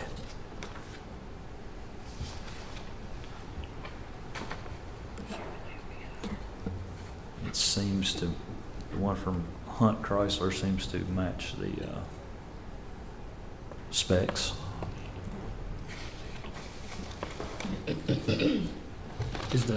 What's the specs? Half-ton crew cab with V8? Half-ton crew cab V8 four-wheel drive. Well, check and make sure that was four-wheel drive. See if Hunt Chrysler's full. Bless you. Crew cab 4x4. Okay, thank you. So there's two vehicles? You will come look at these two? No, you got Oh, okay. He hadn't opened the other one yet. Oh. I'm opening it as we speak, sorry. Dodge, you should use the brakes for it. That's a dog. The brakes, keep telling me the brakes for the police dog. And when you do find them, they're extremely expensive. You a Dodge man, Kelly? You don't want to buy no expensive brakes. Not a Chevrolet man neither, but that's kind of like politics. Well, let him look at them. We'll look at them. I'm sorry, he No, has you're more good. expertise maybe, I just want to see what you're talking This one is from Newton Chevrolet, my apologies. And this is to be used for how? The total cost on this one is $42,735.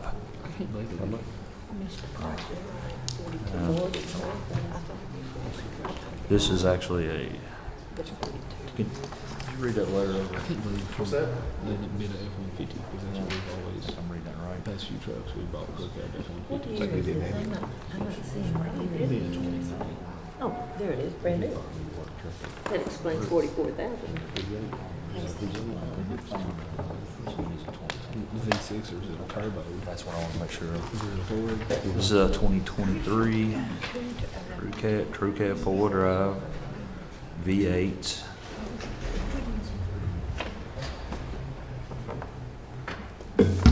All right. Tyler, want to put this one the rest of it?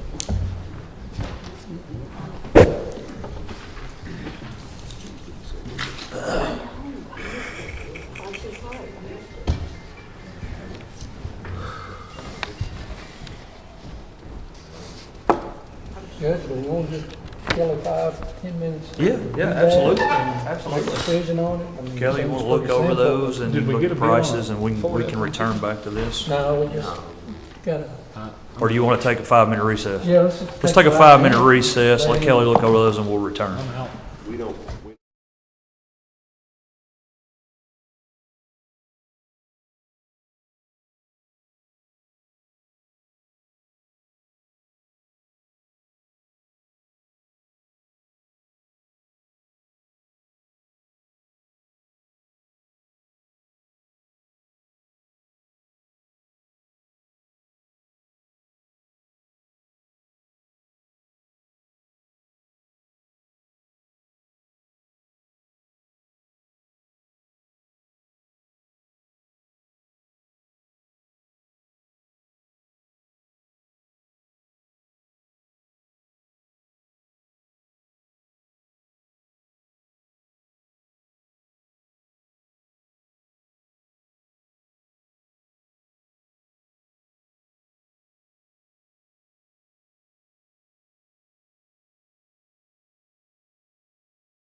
Really? Ahead of time. What was All right. Skylar, We really? do bid opening. Cool. Prior. maybe. All right, let's get back in session. We have a phone call into a couple of the dealers to talk to them about a couple of issues we've seen. So we're going to take item number 2, which is the trucks, and push it back until we get an answer from the dealership. Let's go ahead to number 3. Discuss quotes for pressure washing the historic courthouse. I don't know if many of you have walked around, but it's pretty nasty around the outside of this. I did have one question. Yes, about sir. The quotes. Yes, sir. So the only difference I seen in one of the responses was that they included cleaning the back of the old jail. I didn't see that, unless I missed it in the other 2. The other 2 agreed to go to the back of the old jail? I thought that's what I was reading. Well, I seen it. I think I saw it too. Hang on. I took all 3 around, and all 3 of them had a good understanding of what was going on. Yeah, so not that it was a great big difference. The 2 low bids were reasonably close, but the higher bid had a lot more detail in it about what and where and how they were doing. Correct. So it's hard for me to compare apples to apples when. Yeah, and I totally understand that. If you guys are. About this, is on that one estimate, we have to take that sales tax off, so that would be 6128 instead of 64. Correct. So yeah, the one would be 6128 versus the 6495. This is something that I kind of walked around, and I thought they all had a pretty good understanding. But what I can do is I can try to get the 3 back here together, and all 3 of us walk it the same path, and all 3 of them have a full understanding of everything. I don't remember us actually speaking about the back of the jail, the old jail. The old jail's the archives, right? Yes, ma'am. Okay. So maybe if that's taken, Right. that's taken off, maybe it'll be a little. Yeah. If you guys are willing, we'll just table this, and I'll come back. Can we just give you up to $7,000 or something like that to allow you to? That's Is that what you're going with? Yeah, I don't know if 7,000 would cover it. It'd be a question whether or not you wanted to do the back of the jail or not. Correct. I would just make a motion not to exceed 9 and let him make the evaluation of who had the best bid at the price not to exceed $9,000. If you guys are okay with that, I'm 100% on board with that, and I'll make sure that whoever does it is on board with the exact same quote. I'm wondering that also.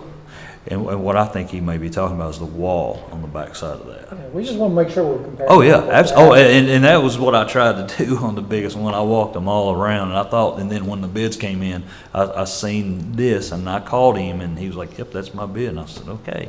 Yeah, so that's. So if it's okay, I'll get with them and.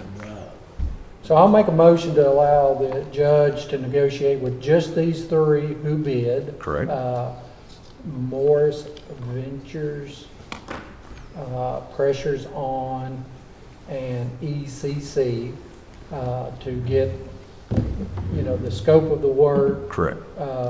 Make sure everybody's on the same page about what needs to be done, and allow the judge to pick the best value, not to exceed $9,000. Okay. Second. I have a motion and a second. Any discussion on that? And like I said, there seems to be some different processes in Yes, absolutely. people are doing, so just. I'm can't gonna let anybody change their bid unless we are deducting off of an area. Correct. Absolutely. If we're adding something to it, we would have to rebid, but. Oh, if yeah, we're just absolutely. gonna define, hey, I don't need that done, you need to take that off, then I think that's okay. Yeah, I'll absolutely make Did we sure read that. these bids out loud? No, We did not. no, we did not. Well, I did that. there is, I mean, we did talk about the sales tax and what that bid would be out loud. Yeah, We did. well, Cool. we can't let anybody change their bid, you know, Okay. as far as, Unless you take stuff. unless you take something off, you know what I'm saying? Right. If we say, hey, we don't want that area done. Still has to be apples to apples. Yeah. I think it depends, it's a quote, and we get in the judge up to $9,000, he can make that determination. I'll be a good steward, I promise. Well, it needs to be done. No, it does need to be done. We walked around the site and I don't know when the last time it's been done, and it's time to get it done. So, Hey, Judge, just while we're on this subject. yes, sir. Not just this bid, but anything we do for the county, that vendor has to have, obviously, a business license. Absolutely. Workman's comp, general liability. Yes, sir. On file before they do the first thing. Absolutely. Okay. Don't we, sometimes they turn it in with their bid, we haven't. Sometimes, but, you know, I mean, it doesn't matter if it's somebody updating the software at the sheriff's office. Yeah. They have to have a business license, workman's comp, general liability on file. Absolutely. And I will check on that for sure. All right, I've had a motion and a second. Do I have any other discussion? If not, roll call. Davenport, Yes. Goodwin, Yes. Wilcox, Yes. Harper, Yes. Crawford, Yes. Walden, Yes. Baker. Yes. All right, I appreciate you guys for that. Number 4, approve the agreement between Underground Vaults and Storage, Inc. and the Logan County Judge Extension's Office for shredding service at the Logan County Judge Executive's Office every 8 weeks. Hannah, Amanda, do you have anything to say on this? Currently, we have like 4 or 5 of the little bitty shredders in our office. That's how we shred most of our documents. It takes forever for one, and 2, those things break down all the time. Correct. We do have, this would be for the occupational tax office, HR, and the county judge's office, so it's not just one office that would be using it. And it would just be less time for us, and we do have a lot of documents that we do need to make sure get disposed of properly, so that's the reason we're bringing it before you today. So it's $62 per trip? Every 8 weeks. Every 8 weeks, yeah. $62 every 8 weeks. Every 8 weeks. And it goes into recycle. It's a locked storage unit, so we can actually put documents in there. Does this have something, does this have to come before fiscal court because it is something that's signed by the judge? It's an agreement. And because it's an agreement? Okay. Seems like a no-brainer to me. Yeah, I mean, that's why I was asking that. That's rock and roll. Yep. All right. I'll make a motion to approve the agreement between Underground Vaults and Storage, Inc. and the Logan County Judge Executive Office for shredding documents every 8 weeks at a cost of $62 every 8 weeks. Motion? Do I have a second? And I have a second. Any further discussion? Roll call, please. Davenport, Yes. Goodwin, Yes. Wilcox, Yes. Harper, Yes. Crawford, Yes. Walden, Yes. Baker. Yes. Item number 5, approve the 4 software support and maintenance agreements between Government Utility Technology Service, Inc. and Logan County Sheriff's Department for various software programs used at the Sheriff's Department. Sheriff, would you like to give us a rundown on what we've got here? Yes, we'll just start by each one individually, I guess. So the first one I have is the property website annual hosting and maintenance agreement. This is the website that you can go online and pay your taxes online. We started this back in October of last year, and I started it. I paid for that out of the drug fund to get that service set up. So this is the agreement for the next following year. It says Well, it starts from January 2023 to December of 2023.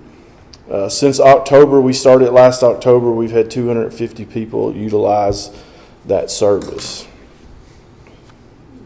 Is there a fee for the customer? No, there's a credit card fee, but but that's not, there's, other than that, that's just a credit card fee. That's not a fee for All this insurance stuff is service. hosted. We don't have anything like on site, do we? That Right, you no. share? Yeah, it's all hosted. I didn't see the.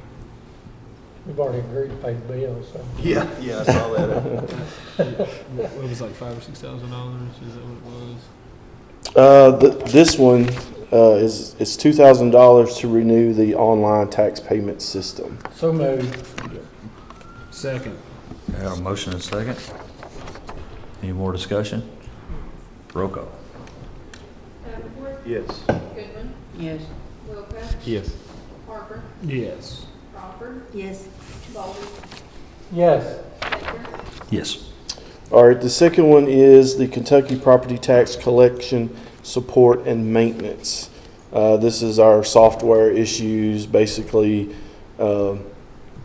it collects our taxes. It's what the taxes are on in a digital format, and it's just support and maintenance of that service. How much? It is $1,612, and that runs again from January 1, 2023 to December 31st of 2023.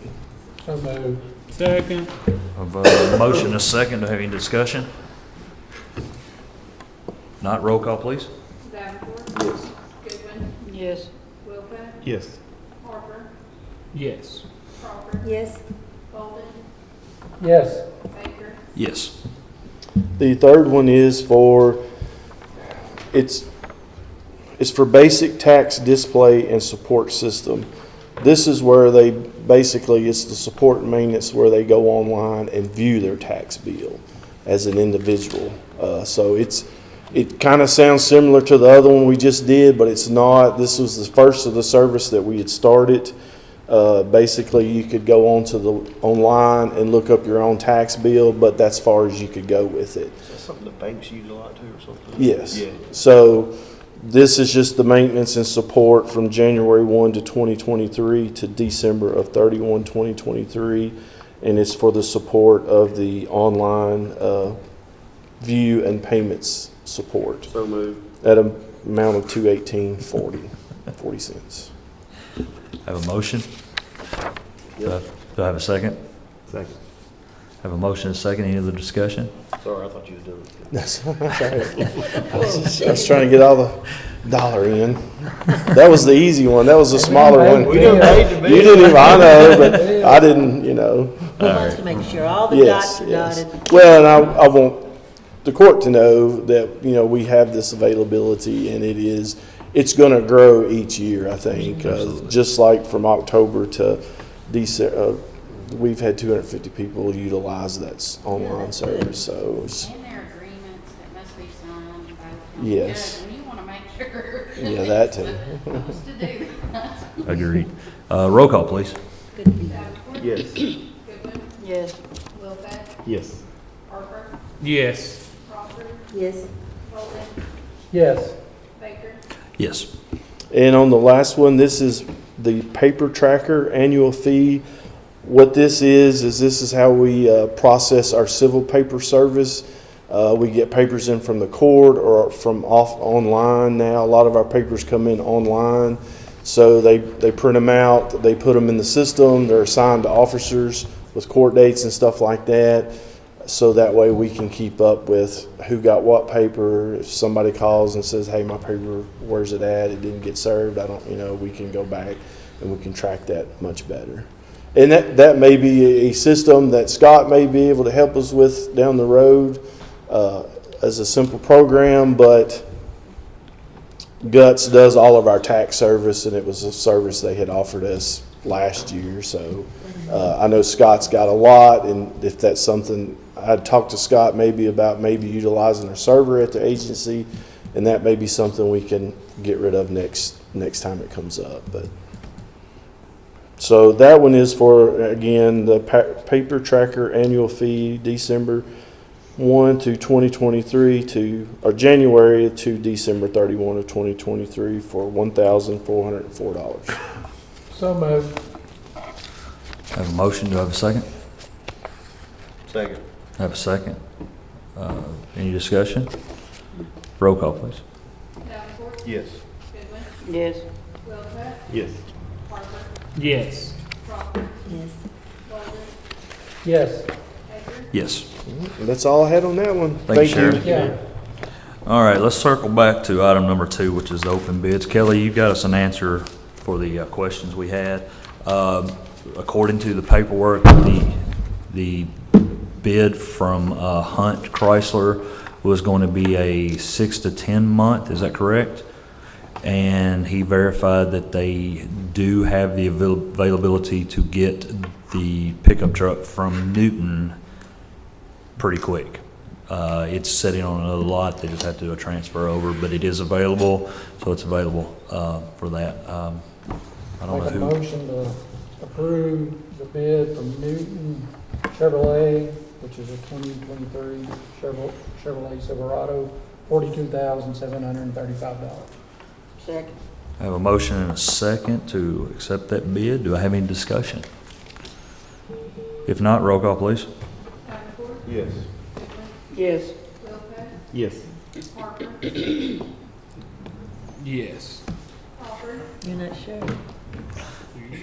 Yes. Golden, Yes. Baker, Yes. You ain't gonna recommend buying a Chevrolet, so, I didn't know what your hesitation was. I don't have. No, I do not have them. They must, are they sitting Oh, up I've got there? it right here. Jason got it. Jason's got them, he's crying. You gonna let him go? You know, we're trying to mark out, but. He is, he's trying to put forward on there. Thank you, Kelly, for. Thank you. Thank you, Kelly. Item number 6, declare a surplus of John Deere tractor 6415, the VIN number is listed there, assigned to the Logan County Road Department. So moved. Have a motion, do I have a second? Second. Any more discussion? What are we doing with this tractor? We're going to declare it surplus, and then in the next one, we're going to actually transfer it to the Logan County Airport. I'm on board. You know all about that. I just, a little slow. Tyler seconded it, right? No. Oh. Chris Wilcott. First the surplus, then the transfer. Yes. Okay.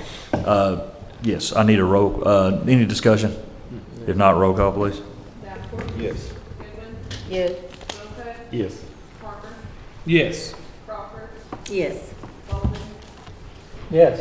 Baker, Yes.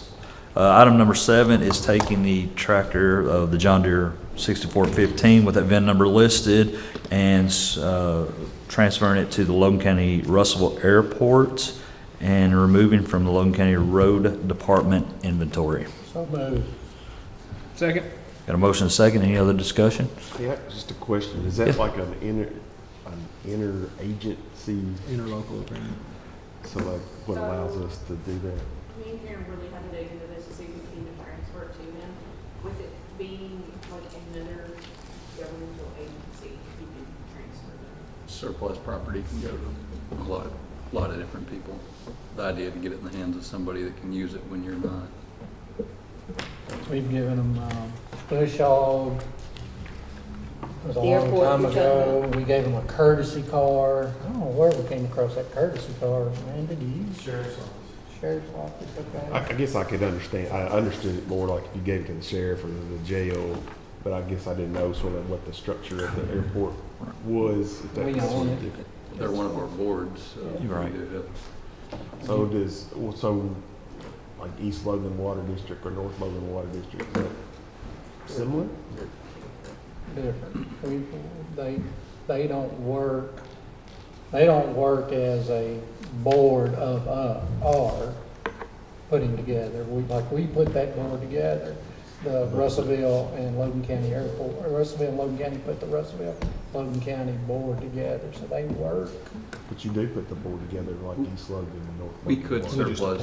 we could give surplus property to East Logan if we had something. I don't know that anything would cross over, but, I mean, we could give something to the city of Russellville. Okay, I didn't know We we could could give do something East to Logan. another county. Water. So surplus property, I think the I just idea. educate myself. Yeah. Just sort of curious. I'm not opposed to it. So surplus property can go to a lot of different folks. Like I know we had Kelly's still here. I think Yes, at one point yes. we had a bridge that or a tile that we couldn't use that we were trying to give to Muhlenberg County because they could use it. So All right. King may want something one day or something. Well, you're not getting this tractor, King. This tractor is going to Roseville, Logan County Airport. All right, any further discussion? Okay, roll call. Davenport, Yes. Goodman, Yes. Wilczek, Yes. Parker, Yes. Crawford, Yes. Bolden, Yes. Baker. Yes. Number 8, transfer a Chevy Blazer VIN number, you see it there, assigned to the Logan County Road Department to the courthouse inventory to be used by the judge executive and authorized county employees. So moved. Second. I have a motion and a second. Do I have any other discussion? I wouldn't recommend taking it on long trips. Oh, God. Oh, no. You know, Bowling Green is about as far as I believe that vehicle will go. Maybe. Needs to be next on the surplus list. Maybe some charges later on in the year, No brakes on. We'll talk, man. They run fine. It's gonna be able to stop. Yeah, you gotta do the Fred Flintstone, method. I'm Put a not hole in the willing to floorboard. test our insurance at this point. So, is there any other discussion on this? If not, roll call, please. Davenport, Yes. Goodman, Yes. Wilczek, Yes. Parker, Yes. Crawford, Yes. Bolden, Yes. Baker. Yes.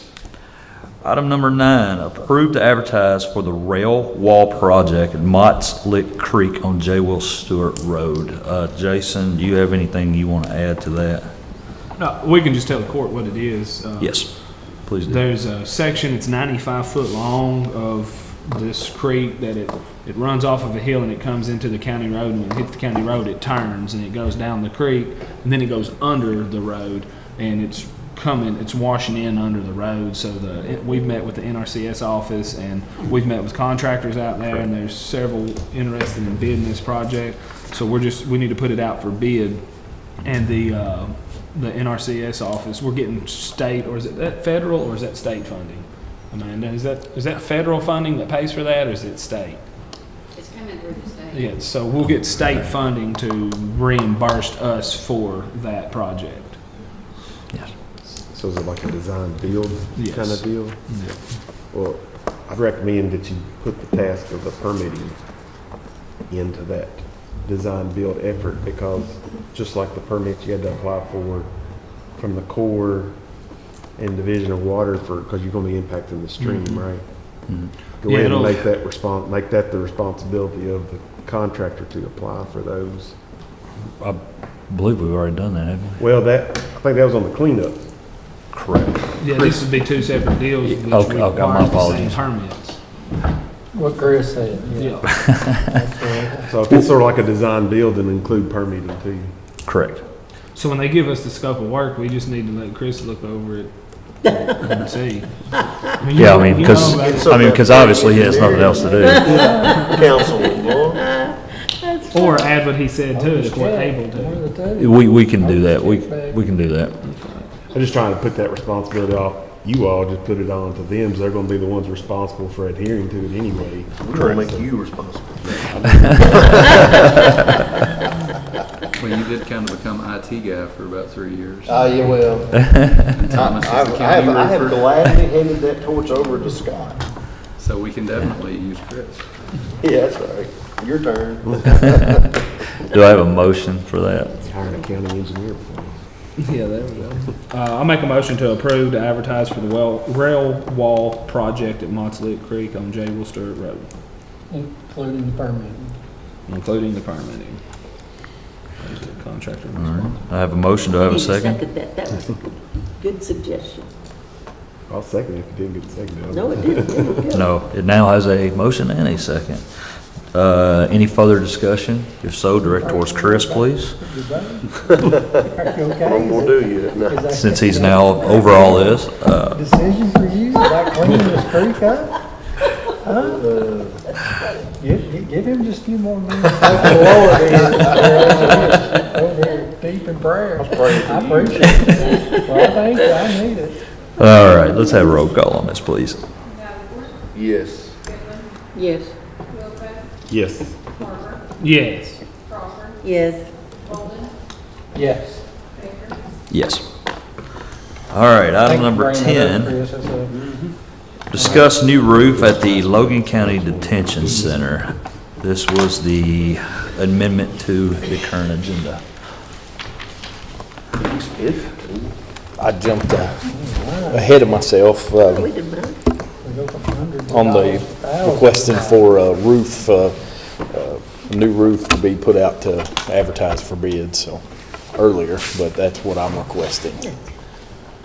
So a couple of things on that, just from a roofer's perspective, would be that, so you have two different roof systems there. I'm assuming, just because I know the struggle you're dealing with, you're only talking about the 2-ply modified bitumen roof system, not the standing seam. There's no issues with the standing seam area that I know of. Is that correct? Now that I cannot answer. We've had a couple, 2-3 companies that we've contacted just to take a look and see, can areas be repaired, and they're like, no, it needs to be completely replaced. There's some soft spots on there that they're saying they're lucky that, or we're lucky that some of the equipment hadn't fell through. It's so bad in some areas. So that's totally bogus, because that's a concrete deck. It's not falling through. So. And I don't even want to know who you talk to, but you don't want to ask a roofer if you need a new roof. You know? No, I was asking them to let them know what they're looking at. You know, I would, but anyhow, the process would be, especially if something, that's going to be hundreds of thousands of dollars that is unbudgeted. Okay, so the first step would be in my opinion, would be get an independent evaluation from an engineer, a roof consultant, or an architect, you know. And then we also got to look at our current roof system, because those are warranted roof systems. I'm assuming we're beyond the 20-year mark on those buildings. Yes, it's opened in 2000, so it's. So we're just out of yes. But we do need to look, because those were warranted roofs. Yes. The number one standard would be 20, but there are 25 and 30. Yes, sir. So we need to make sure that there's not a warranty covering that. And then my next recommendation is, if we are serious about looking and needing a new roof, we would need to hire an architect to engineer the scope of work and put out the specs, just like we are for the coroner's office. Yes, sir. Yes, sir. And that's what I'm requesting. Not just ask roofing companies, because you know, one of them may bid it this way and another.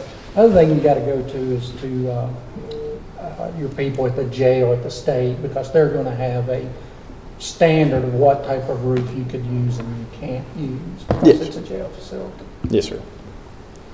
So we typically would use JKS Architects for that. They seem to be the engineer that we've gone to for, and I know from experience they do roofs. And it's professional service. And it's a professional service. We don't have to put that out for bid, but I would simply ask them to come, do an evaluation. Is it truly time for a new roof? And then let you show them all the problems you have, yes. where. That explains a lot of the leaks. We've got a lot of water damage, and there's no runoff. It's path of least resistance, and it's ending up in our cells and in the halls and in the offices.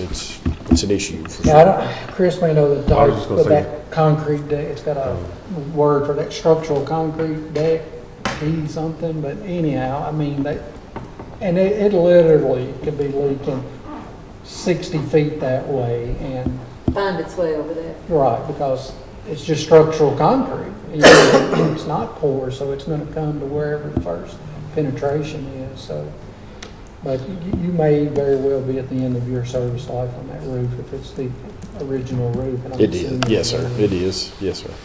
Everything that I found on it, that's the original. So, because of that center section's a standing seam metal roof. I don't know, but, and then each wing, which is your sails, is got the flat concrete deck.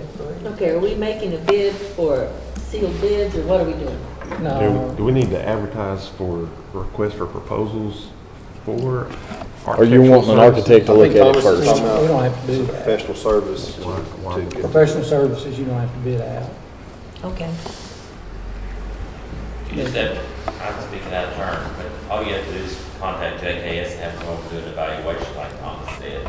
And then once he's come up with an evaluation, then you can put it out for bid for companies to bid replacing the roof based on the specs that JKS has specified, or whatever architect you use. Well, like you said, I'm sure. Lawyers, consultants, architects, engineers, if it's a professional services, we're not required to put that out for bid. And- You can, but we're not required. Well, I guess, our perspective, you put out a request for qualifications. It's not so much a bid, but then if you have a relationship with somebody, it's all really depends on how it's funded. I guess if it's being funded in-house, you can do it however you need to, but other sources require you to put that. So you just need one evaluation? If we have somebody we know we want to use and have a working relationship with professional services, we can make that choice. If you want to get in more requests, I think that's fine also. But it doesn't matter to me. Like when we redid this courthouse, we used that same architecture firm over and over because we had a good rapport with them, so we knew who we wanted to use. But Yeah, we used REB for a bunch of projects, and then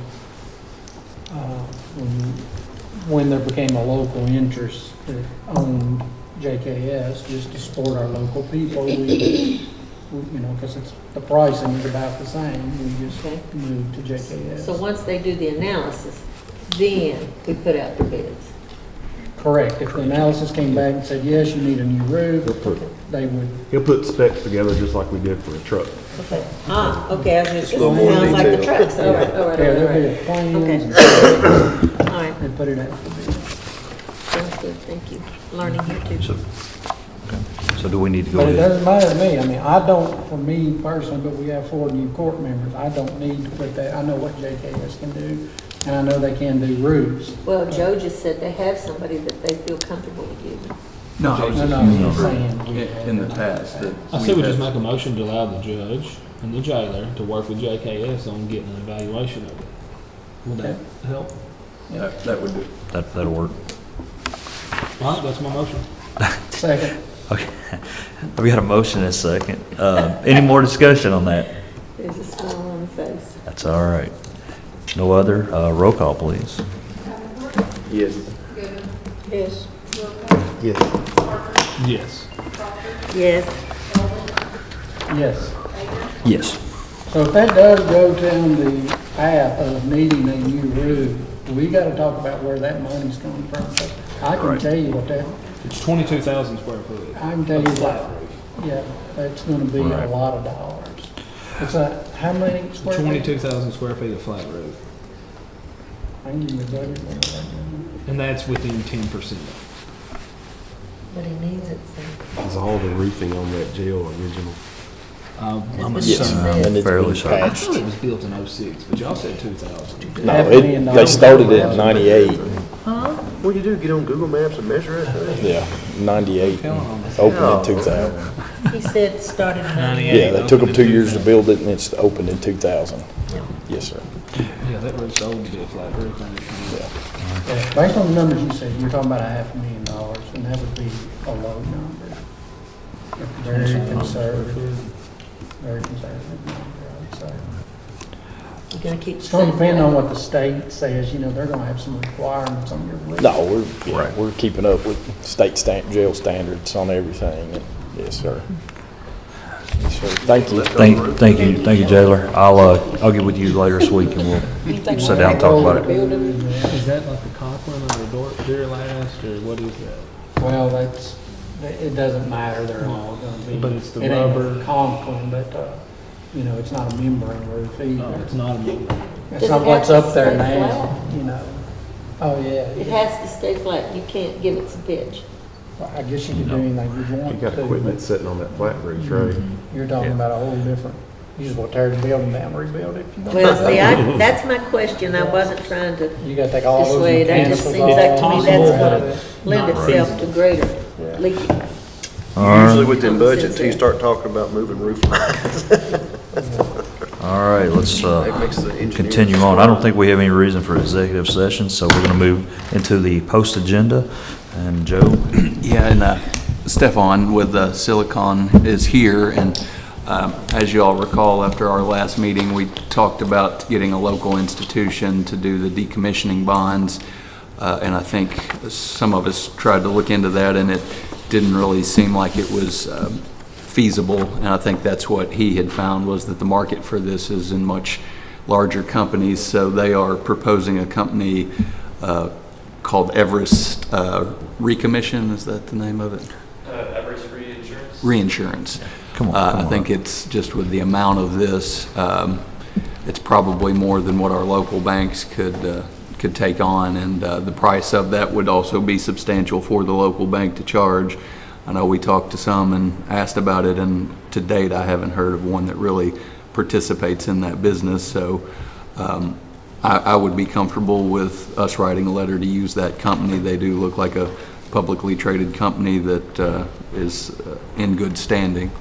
So none of our banks gave a price, or our bank's prices were too high? Well, I don't even have one that, I didn't get one that answered back that they did it. Correct. It's really a bond, just a bond can talk about. It's really a bond product, not a loan. And this is a company that we've used in the past for decommissioning bonds, but they specialize in different types of bonds. And as you mentioned, it's, investment grade with S&P and Moody's, and it's listed on the New York Stock Exchange. So I think you need pretty secure entity for the bond. But yeah, just wanted to come here not only to talk about that, but also to answer any other questions about the project and introduce myself to the new fiscal court members. And I'll be passing the baton essentially to our project engineering and construction groups as well. So I'll provide those contacts. I've talked to Chris about giving them those contacts, and then sorry to be all over the place here, but IEA is the construction company that we're working with. We'll have that contact, and they have put together a complaint resolution program as well. If there's any concerns that aren't being addressed, we have a program in place to send any concerns or issues to that contact, who's a project manager on site. Yep, just wanted to, I guess, answer any questions. And So on the decommissioning bonds, what is the, not only ours, but the state requirements of how Logan County is listed as, I don't know the language on bonds. I know more of the insurance product. We would be called the certificate holder or additionally insured. Is that language the same for this product? yeah, so Logan County would be the primary beneficiary of the bond, with the individual landowners being listed as secondary beneficiaries of the bond. Okay. And the bond itself, it would be revised per the citing board requirements. It needs to be revised every 5 years. So based on the changes, so it also takes into account the salvage value of the solar panels. So it's the cost minus the salvage value. And the first 5 to 10 years, that value is going to be a little bit higher. So the bond amount would be lower, but every 5 years it'll be account for any changes. But the risk of anything happening during the project life is very low, but you'll still have that certainty that it's taking into account changes in the market every 5 years. So how much is the bond? So the current bond amount is 1.2 million, and that takes into account 12 million, which is the decommissioning costs, minus the salvage values, which is there situations or other instances where the full bond value is required and then the salvage value becomes the benefit of the developer? Because I guess what I'm asking is like salvage value, there's no guarantee. in salvage value, right? I mean, we don't know what that market's gonna be 1 year to the next, or, so I was just, and maybe we're beyond the point of return on that, but I was just, it made me feel more better if the bond was for the full cost, and then the salvage value be to somebody else's benefit. You know, does that make sense? Yeah, that makes sense. I mean, the bond is supposed to be kind of more of a backstop, whereas we have insurance for the full site throughout the project life, and then during construction, IEA has their construction insurance. But the siting board compliance, it does take into account the salvage value. You know, and a lot of different industries aren't required to post these forms of bonds, and this is really, I guess, this specific thing is specific to solar, but it does take into account the resale value of the panels. So it'll start increasing as we get further out, but our company would be responsible during the operations, and you know, our reputation is on the line, and so I think there's different backstops. But Joey, this is a question for you. Like, if there's a second project in the county and that comes up to the topic of decommissioning plans and bonds, can we persuade? Is that totally a siting board decision about the decommissioning plan? To my understanding, that would be solely a siting board decision, and quite frankly, I was thankful for how much the siting board looked out for us and making sure that we were that secured. Honestly, I figured we might be named, but they actually might make the landowners the primary, since they're the ones that own the ground under it. But I think it's that our involvement is very low at the county level. It's more of a state level issue. Well, if there's a second project, well, the salvage value makes me nervous. Yes. But, there's just no guarantee about that. But I don't know, maybe we don't have any input on that, but I wanted to share that. I think that the good thing about that is the fact that it's a recurring, that it's being reevaluated over time. So if the salvage market does dry up, they would do this analysis again, and I guess it would go much higher, much quicker. Who does the evaluation? There was a so it's company. An independent party. So in this case, we use Stantec, who we the people that wrote the plan. No, HDR wrote the plan. So we made sure that it was a different entity. But Stantec, we've seen, has done a lot of these throughout the country for solar and different power generation projects.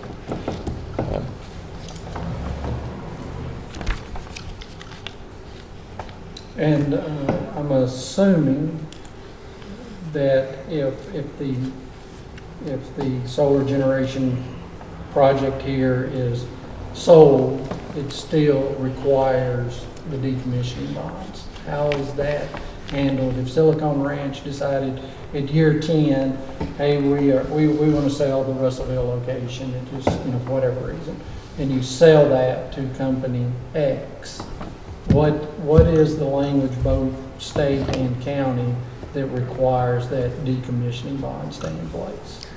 Yeah, so if this project were to be assigned, it would come with the bond. The bond would stay in place regardless of ownership.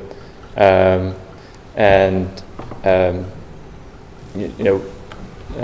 that would be transferred to whoever would purchase the project if that was an eventuality. But we have a 20-year contract with TVA here, so that gives you additional certainty that there's going to be generation throughout the 20 years coming from this project.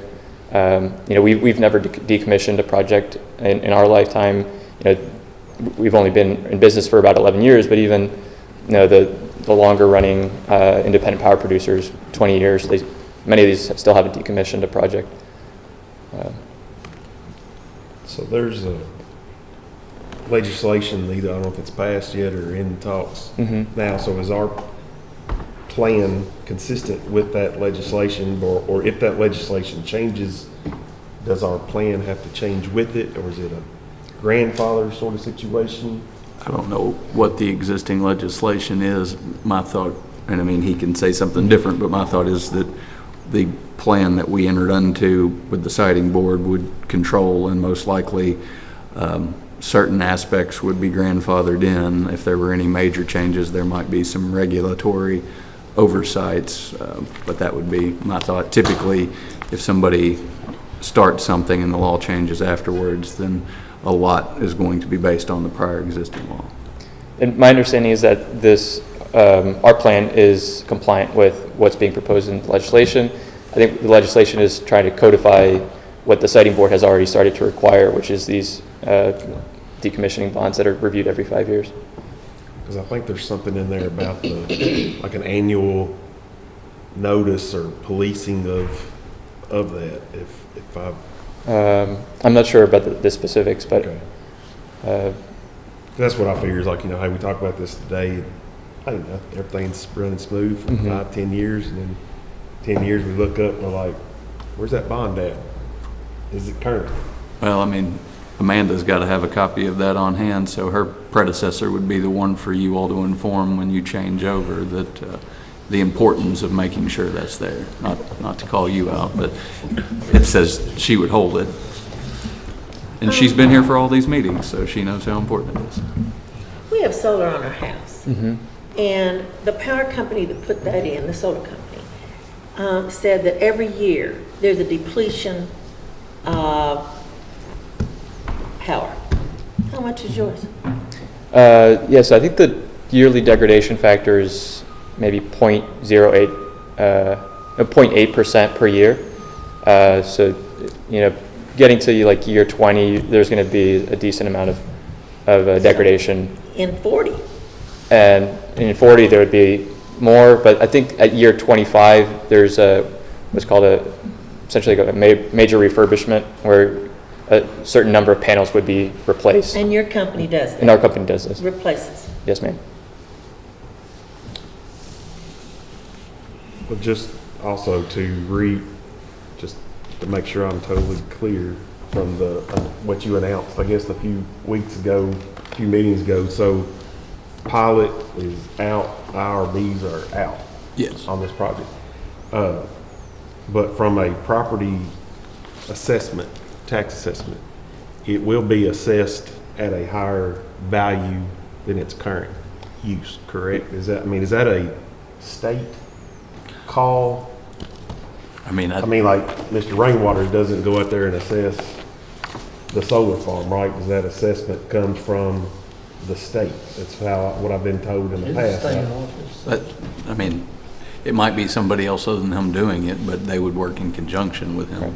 For some reason I was like, I think the state gets a manufacturing tax that we won't get. But I think the property means that it's no longer, you know, we was getting it based on agriculture. So now that it's not no longer agriculture and it's, you know, it'll be valued, I guess, at what they're, as a commercial. I mean, I don't know, different kind of commercial. Our property taxes were going to remain the same. The tangible property taxes would remain the same, but our understanding is that the real property taxes would be based on a reassessed value of the land to industrial use. I guess what I was getting at was the pilot didn't involve us waiving any of our property taxes either. Correct. It would have been an increase. Yeah. But IRBs and pilot are out. Yes. Correct. I mean, they were tied together. It's not being reevaluated. It's out. Due to the guidance from the state, you know, they will only match the abatement that comes from the county. So, you know, our arrangement would have shared the benefits coming from the state, you know, where we received $2 million in a state tax reduction, and the county would have received, I think, $4 million in addition to regular county taxes. But they, you know, provided guidance that was counter to what our local council had provided. So.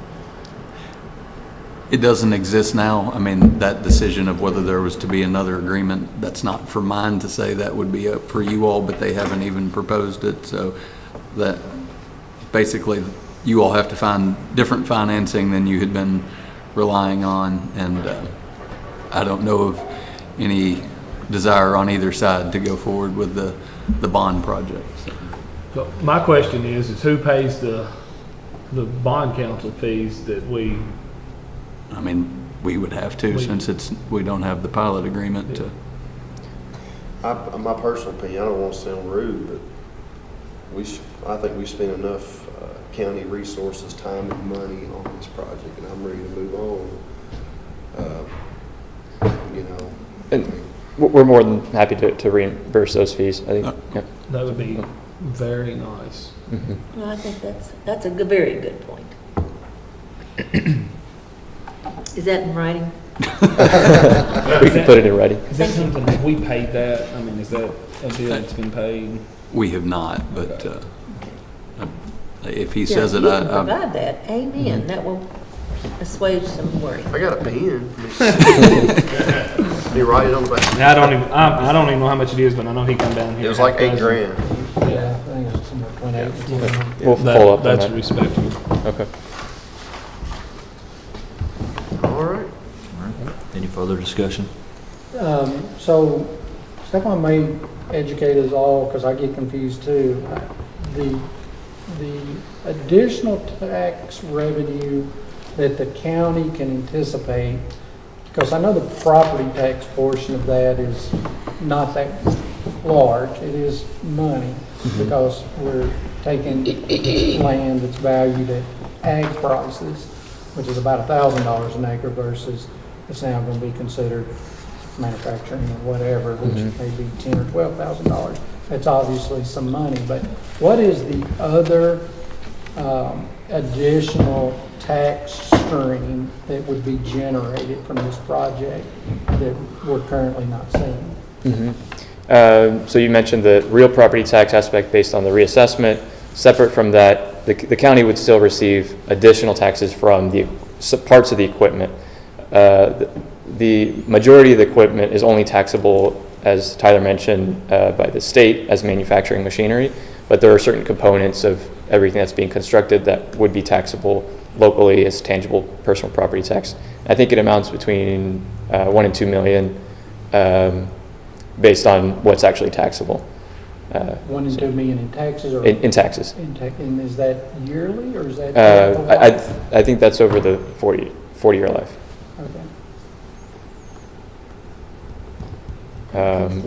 But the real property tax is significantly more than that, based on the reassessment. So I think in excess of 8 million.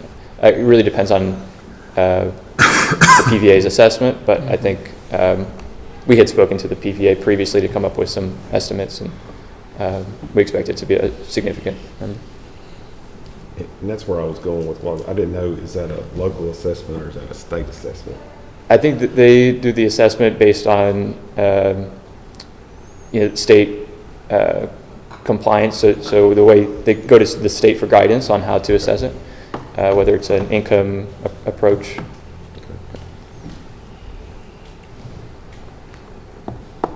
But just as a summary, so for construction, we are planning a limited start to just demolition work starting tomorrow. And we'll be working on roads moving forward probably over the next month before kind of ramping up to start bringing in equipment. And we'll have the fence screens that will be on the perimeter of the project. Those will be up as the fences come up before start of construction in sections. So most of Watermelon Road will be shielded with the fence screens as well. How far are the fence screens coming off the road? Going to be off the road? I'm not sure exactly, but I could follow up on that. I thought the setbacks maybe were 100. It's close to the road up between the Robertson and The fence says that will actually abut the project itself, so it would be very far off the road. It wouldn't be right on the road. It would be close to the project. She's worried about her water line. You might give the new court members just an update on how much manpower is going to be out there, how long the project will take to complete. After it's complete, how many people will be working the site, what's going to be going on there. Yeah. Thank you. So the construction efforts would require between 300 and 400 is what we're expecting employees, and that'll kind of ebb and flow. That when we start, it'll be a lot less, and then once we get towards actually placing the modules on and the racks, it'll reach peak manpower. These are your own employees? These are the subcontractors will. But not from here? We'll have at least 2 or 3 local job fairs over the next couple months, and we'll have an announcement of that in the next couple weeks. But IE8, we try to get them to hire as much local as possible. But that's the expectation. The construction will probably be between 16 and 18 months. And the first 6 months will be, less noisy. It will be less equipment, more pre-work before the equipment comes in. But yeah, that's anything else that I'm.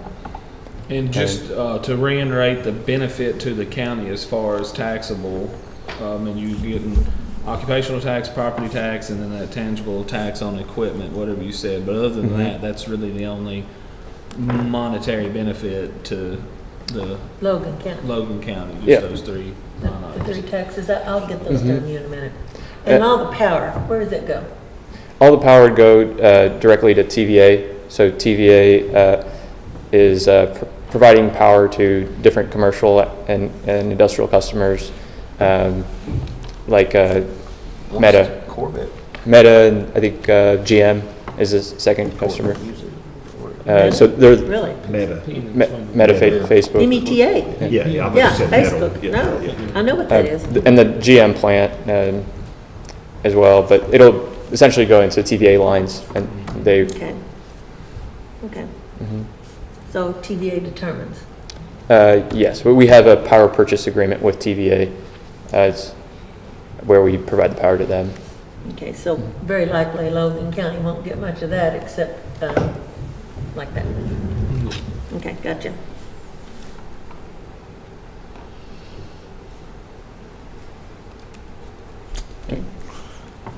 Any more? Anything else?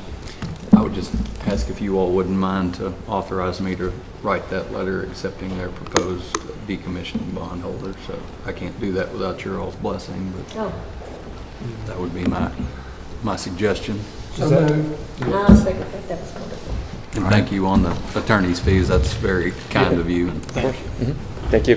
Thank you. I've got a motion. I've got a motion and a second. Any discussion on this?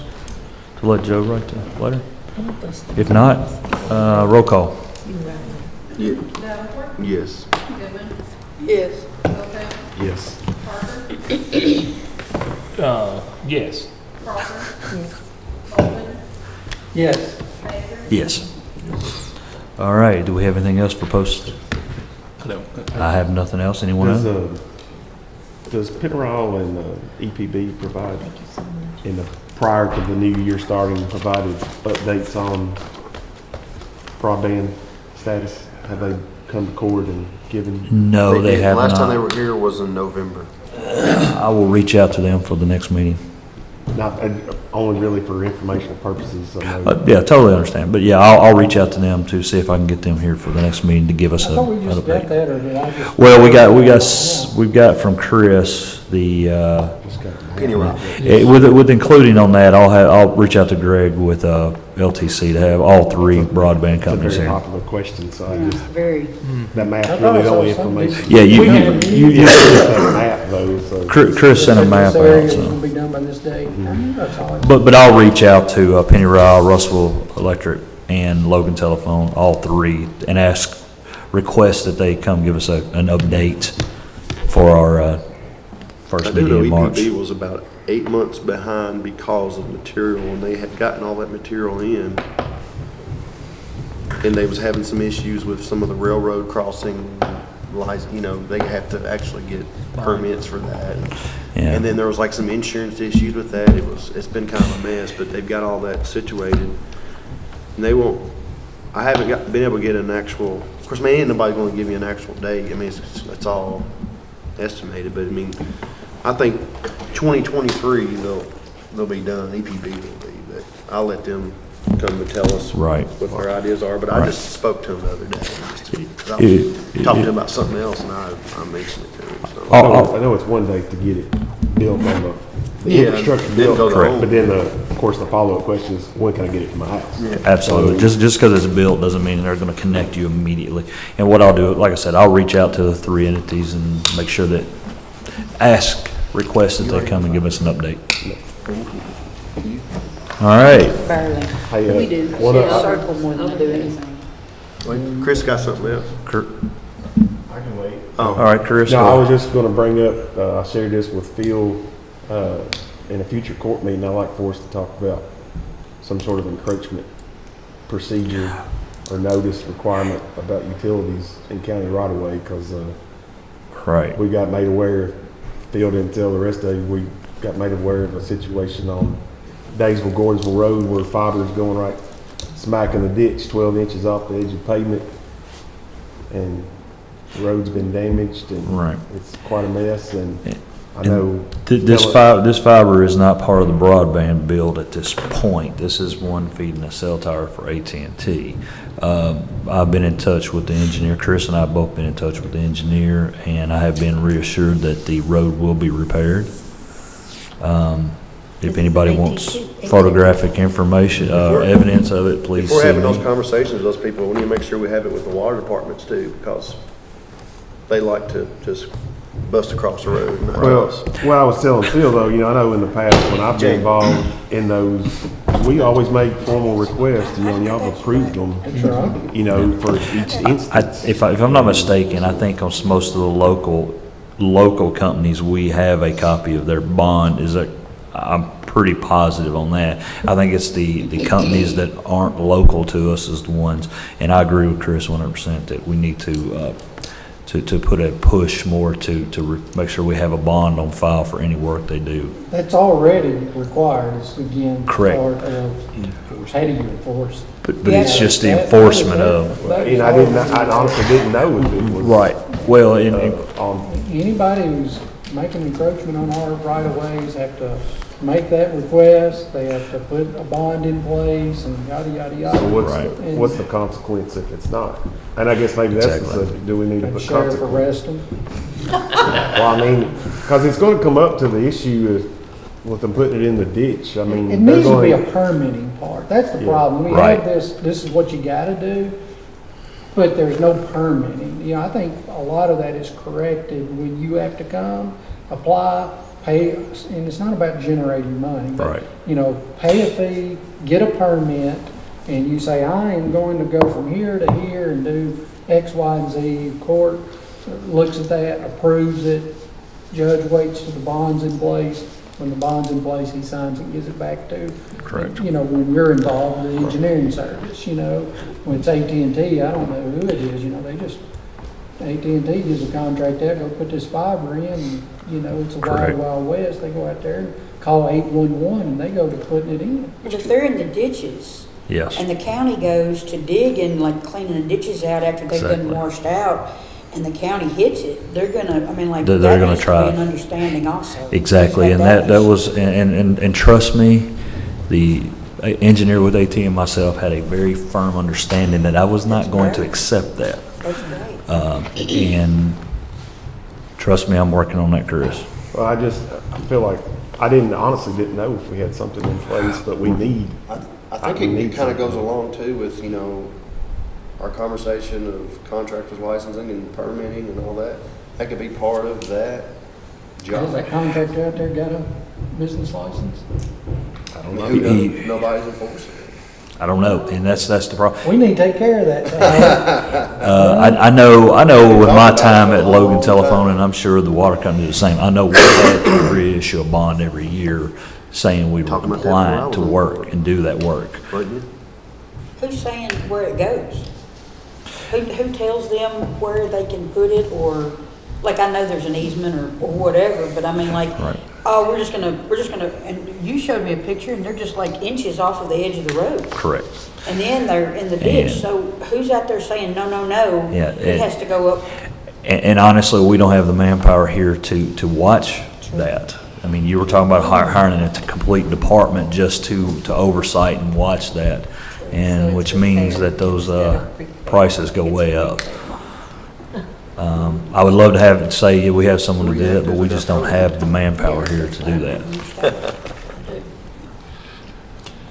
I mean, I would say they would be civilly liable for the damage that Absolutely. they cause, but I think it doesn't actually come to a point of us being out because Judge Executive and the road department are typically good about following up and getting that done. And I know at times there are disputes between the without the county's involvement, but the other people on that right of way, and typically the one who does the damage, as long as they are the ones at fault, do pay to make all that right. Jamie hit something right away. She's hightailing it out there. She getting the truck loaded and gone.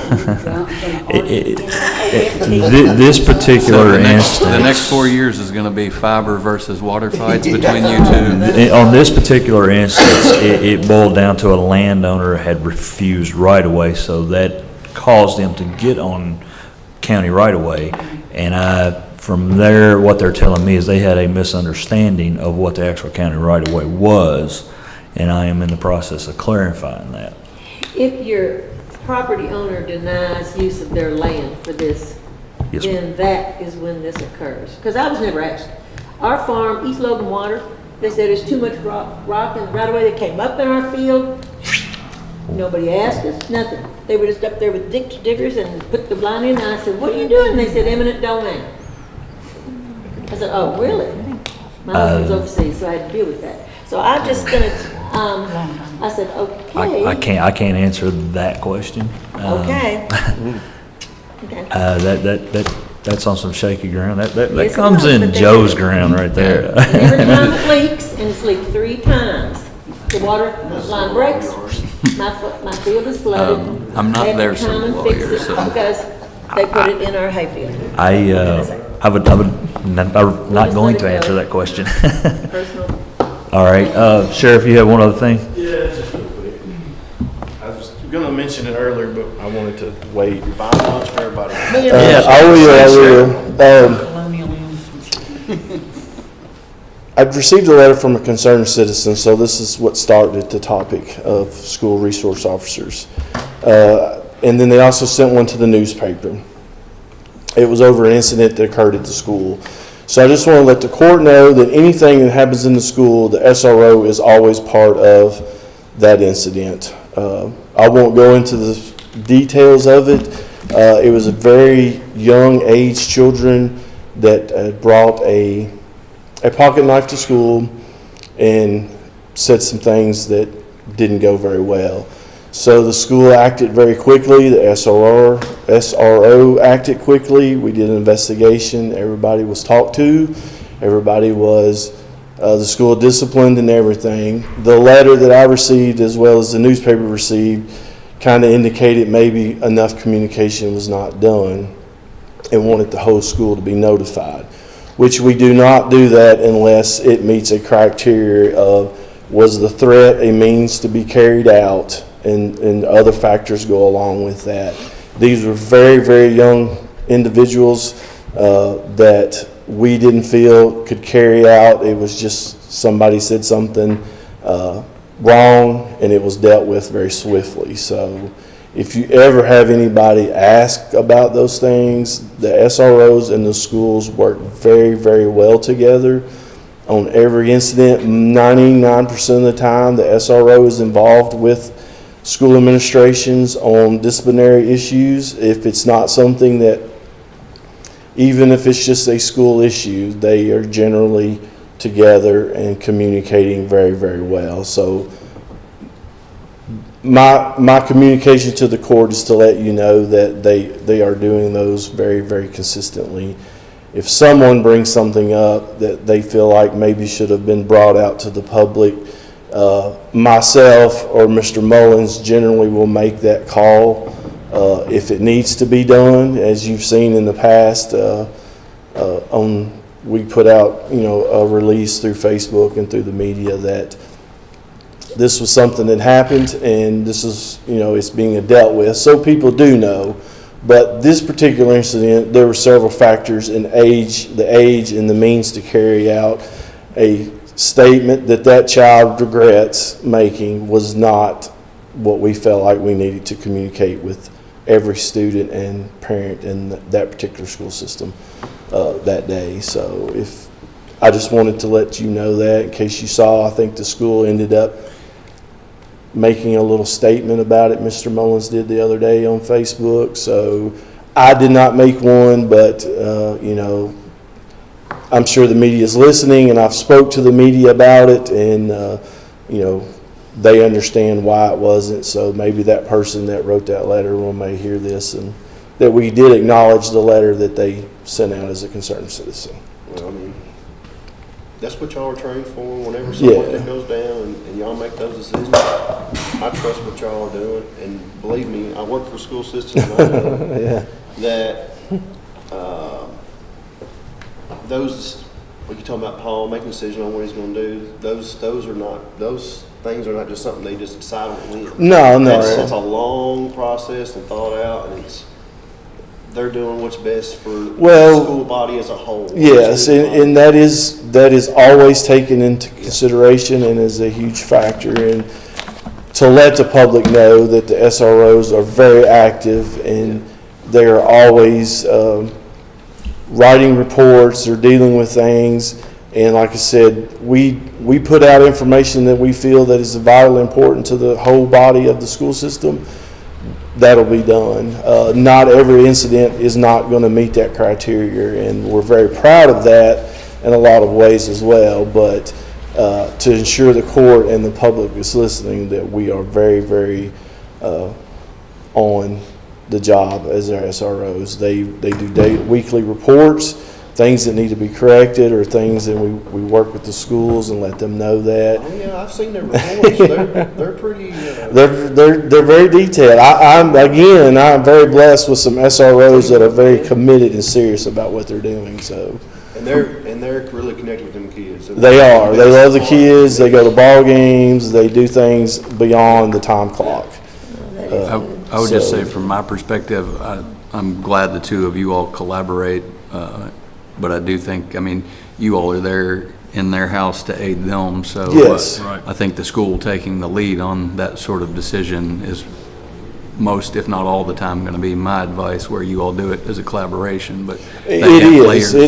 The school leads, and if it crosses into our field of a criminal issue or beyond their scope, then we pick it up from there. But that's why they generally try to do.